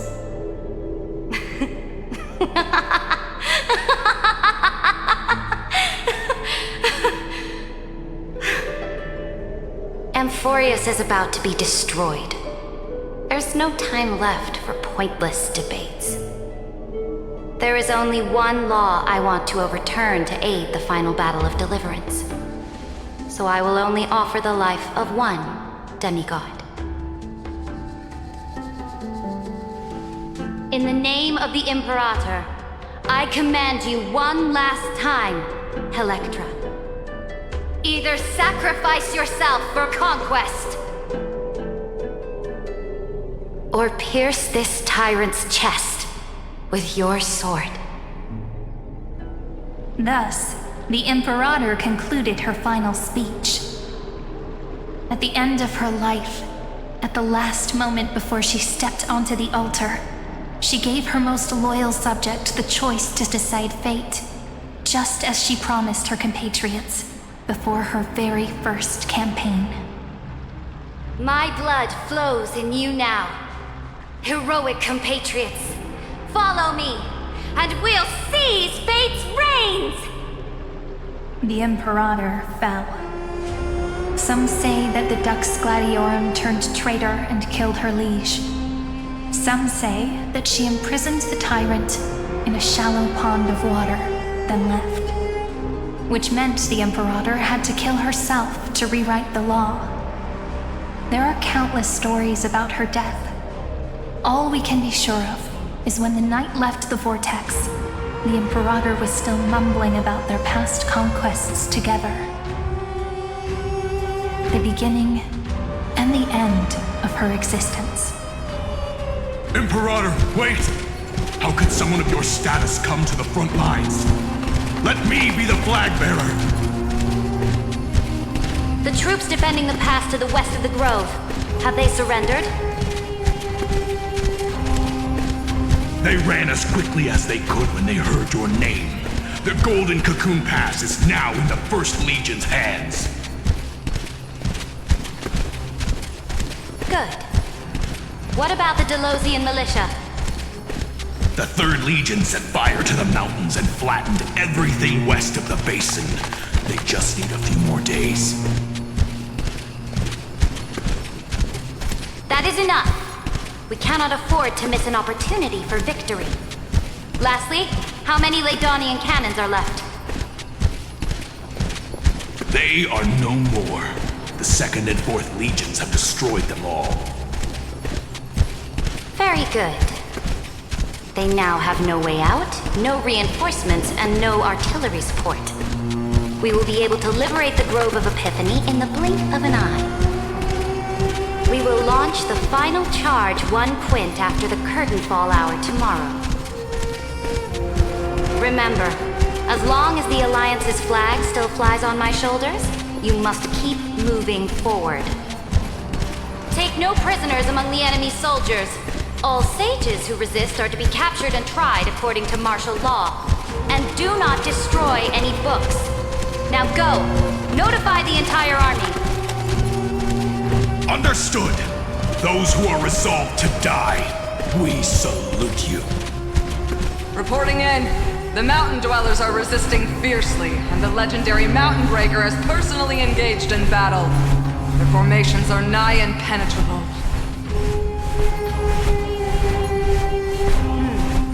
Then cease our frontal assault. Send scouts to all legions and tell them to retreat into the Tritos Plains before the parting hour. What? Are you planning to surrender? It's a strategic change of plans. The seismic walking dragon is enough for that battlefield. Walking dragon? You mean that stupid beast, Terravox? What can they even do? Stupid? No. They are the wisest of all of Giorio's creations. Only they can perceive the currents of time. Let them deal with their earthly brethren. We will advance and take the lead in defeating what remains of our enemy. I will deliver the most fiery retribution for the humiliation they dealt us, and crown myself with a god-slaying wreath. Understood. I'll see to it. Those who are resolved to die, we salute you. The Temple of the Three Fates sent a letter, Imperator. They refused to surrender and said this letter is their last warning to us. Tell the commanding officers not to launch any attacks unless they receive the Imperator's handwritten approval. Disobedience will be punished by death. What are you doing? The priests of the Three Fates aren't soldiers, but politicians. Do not mistakenly believe they don't have a plan. These dying pests will wring out every idea from their brains, all for short-sighted gain. They are much shrewder than we are. I am inferior to them in that regard. They also have the prophecy to wield as a weapon, something I am not blessed with. Launching an unplanned attack will only disadvantage us, as all of Emporius will judge our actions. Which means I will be heading to the battlefield myself, just as I have always done. This time, however, I will go alone. I will conduct secret negotiations to ensure fate is on our side. Understood. The legions will make their preparations. Those who are resolved to die, we salute you. Why are we not allowed to march out with the army, Imperator? This will be a long voyage with no return. Those of you who bear the prophecy cannot come with me. Why are you personally leading this battle if it's doomed to fail? The Flame Chase Gen cannot be without a leader. That is correct. The Empire will be without a head when the Imperator falls. But remember, as long as you seize the right opportunities, even a chaotic game will remain winnable. My departure will create a long staircase for you. You will understand what I mean when news of my death reaches your ears. Saridra, is our journey about to be over? Destroy the old laws and forge new ones. My conquest has reached its limits within the borders of Amphorius. Since the prophecy already decreed that the Imperator would never conquer the stars as she wished, I will bow out here and try no more. More Chrysosaurs bearing divine authority will be born, and many more heroes will arise. Will they demand peace or war? Will they resist tyranny or become the next Imperator? I do not care. The children of the future will decide for themselves. Do not mourn for me. Anyone can kill the Imperator, but the only one who can truly destroy her is Saridra. At the end, I faithfully recorded the most important battles in the Imperator's life. Her conquest was about to be completed at this point in the story. However, for some reason, a memory suddenly entered my mind just as I was about to put down my pen. It was a journey on a fantastical train. I had the honor of having a heart-to-heart conversation with the Imperator under the stars, and I asked her this question at the end of that discussion. How do you want history to remember you? As a hero who gave up her life for the flame chase? Or as a tyrant? She answered so quickly, as if she had made up her mind long ago. I would rather be forgotten than be defined.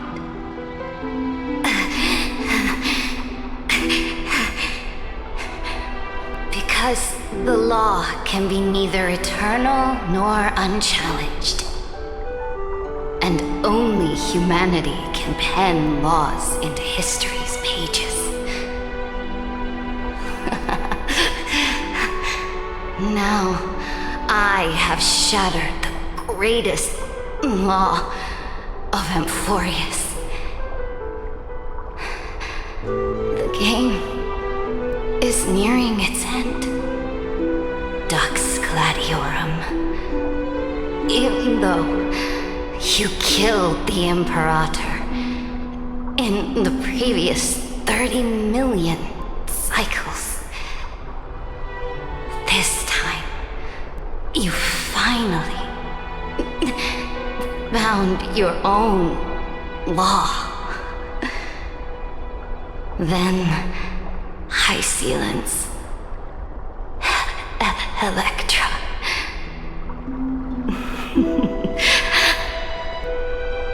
I will ask someone to deliver the prophecy's ocean at the boundaries of this world to you.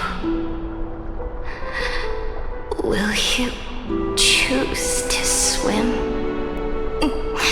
into that ocean? I do not care. Do not care.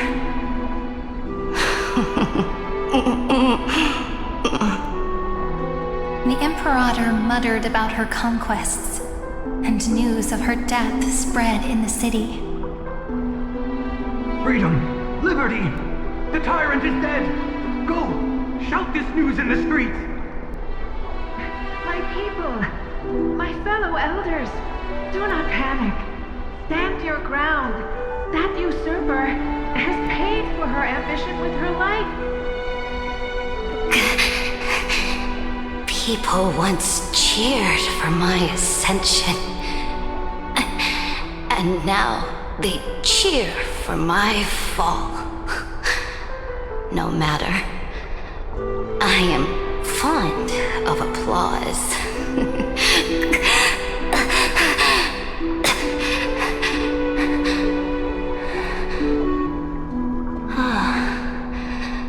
I see the cosmos, the battlefield that I cannot reach. I will return in the next cycle. The stars will hear my legion's war drums. Hear the great name of the Imperator. Hear Amphorius's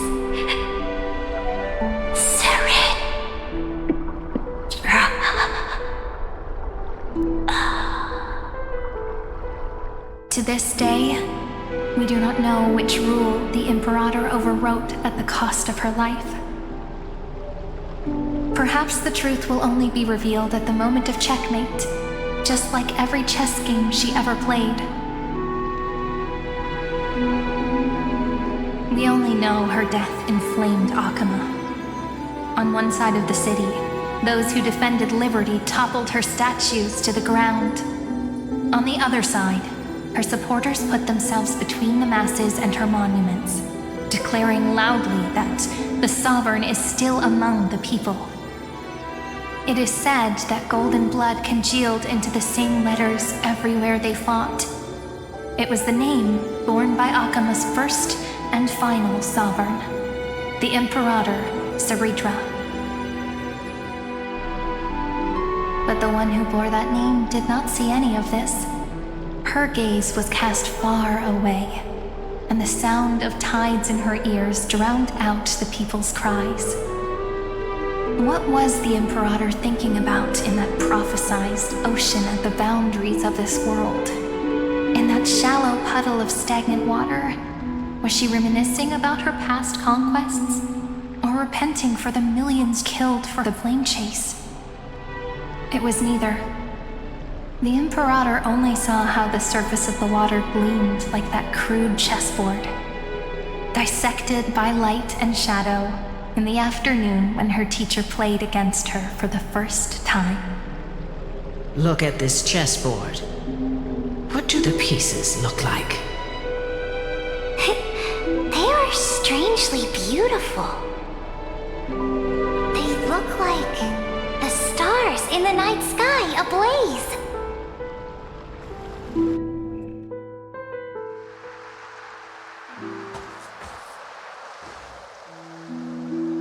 From that page emerged an ocean so vast, so pure, not a single trace of corruption. Is this so true? Electra, my subject. Ever since you walked out of the tainted ocean and pledged yourself to me, I have seen the abyss in your eyes and the emptiness in your heart. That was why I promised you a new ocean, where the Imperator's ambitions would serve as the currents, and loyalty would be its light. Electra, my subject. You have done your duty as my blade. The prophecy has now made its final decree on the road I intend to walk. My conquest is doomed to never reach the stars. But the Imperator never makes empty promises. So take this memory, this ocean, beyond the sky, as witnessed by the Deliverer. This is the final gift that the Imperator can leave for her subject.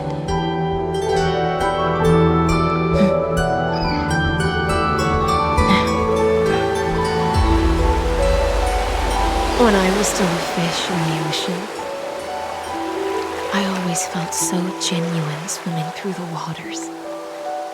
But once I stepped onto land, I found myself caught in a play. Every land dweller wore a mask in their life. So I, too, donned a costume and tried to find my role in this show. I became your blade in war and the violin strings at banquets.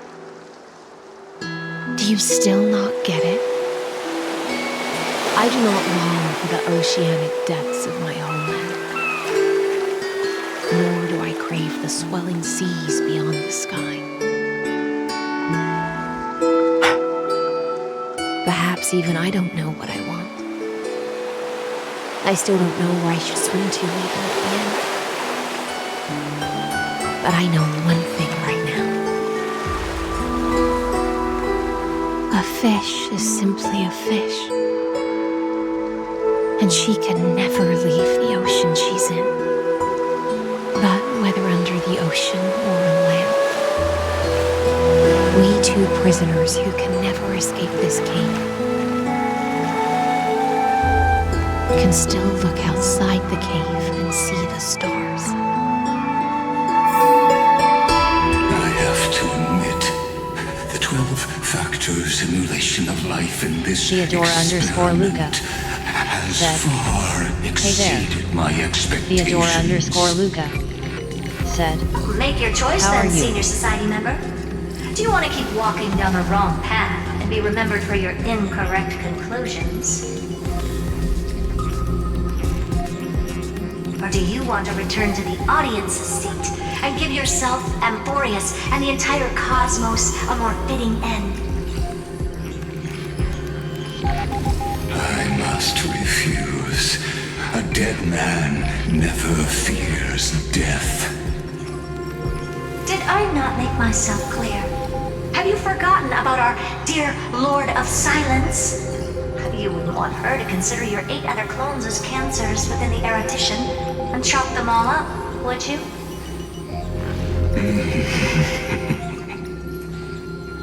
Your logical deductions are vastly different from mine. Therefore, allow me to provide one more academic recommendation. Listen, my peers. Why don't you look beyond this world? Just as the Chrysos heirs did. Re-evaluate your calculations and take into account all enemies in the upcoming war among the eons. Amphorius is not a place where 3 paths entangle, but where 3 paths fight to the death. You used Memorial to resist me, but did you not consider the possibility that the Remembrance and their children might have taken this opportunity to join the fray as well?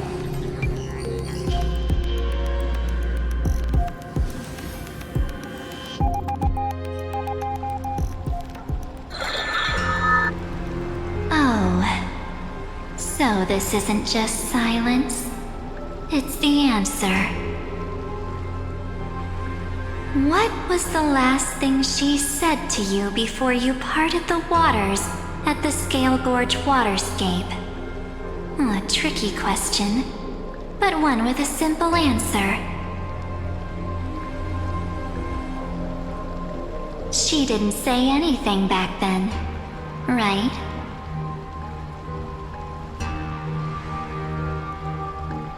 That's correct. And now I'm sure. You are not March 7th. There's no way she would remember that detail.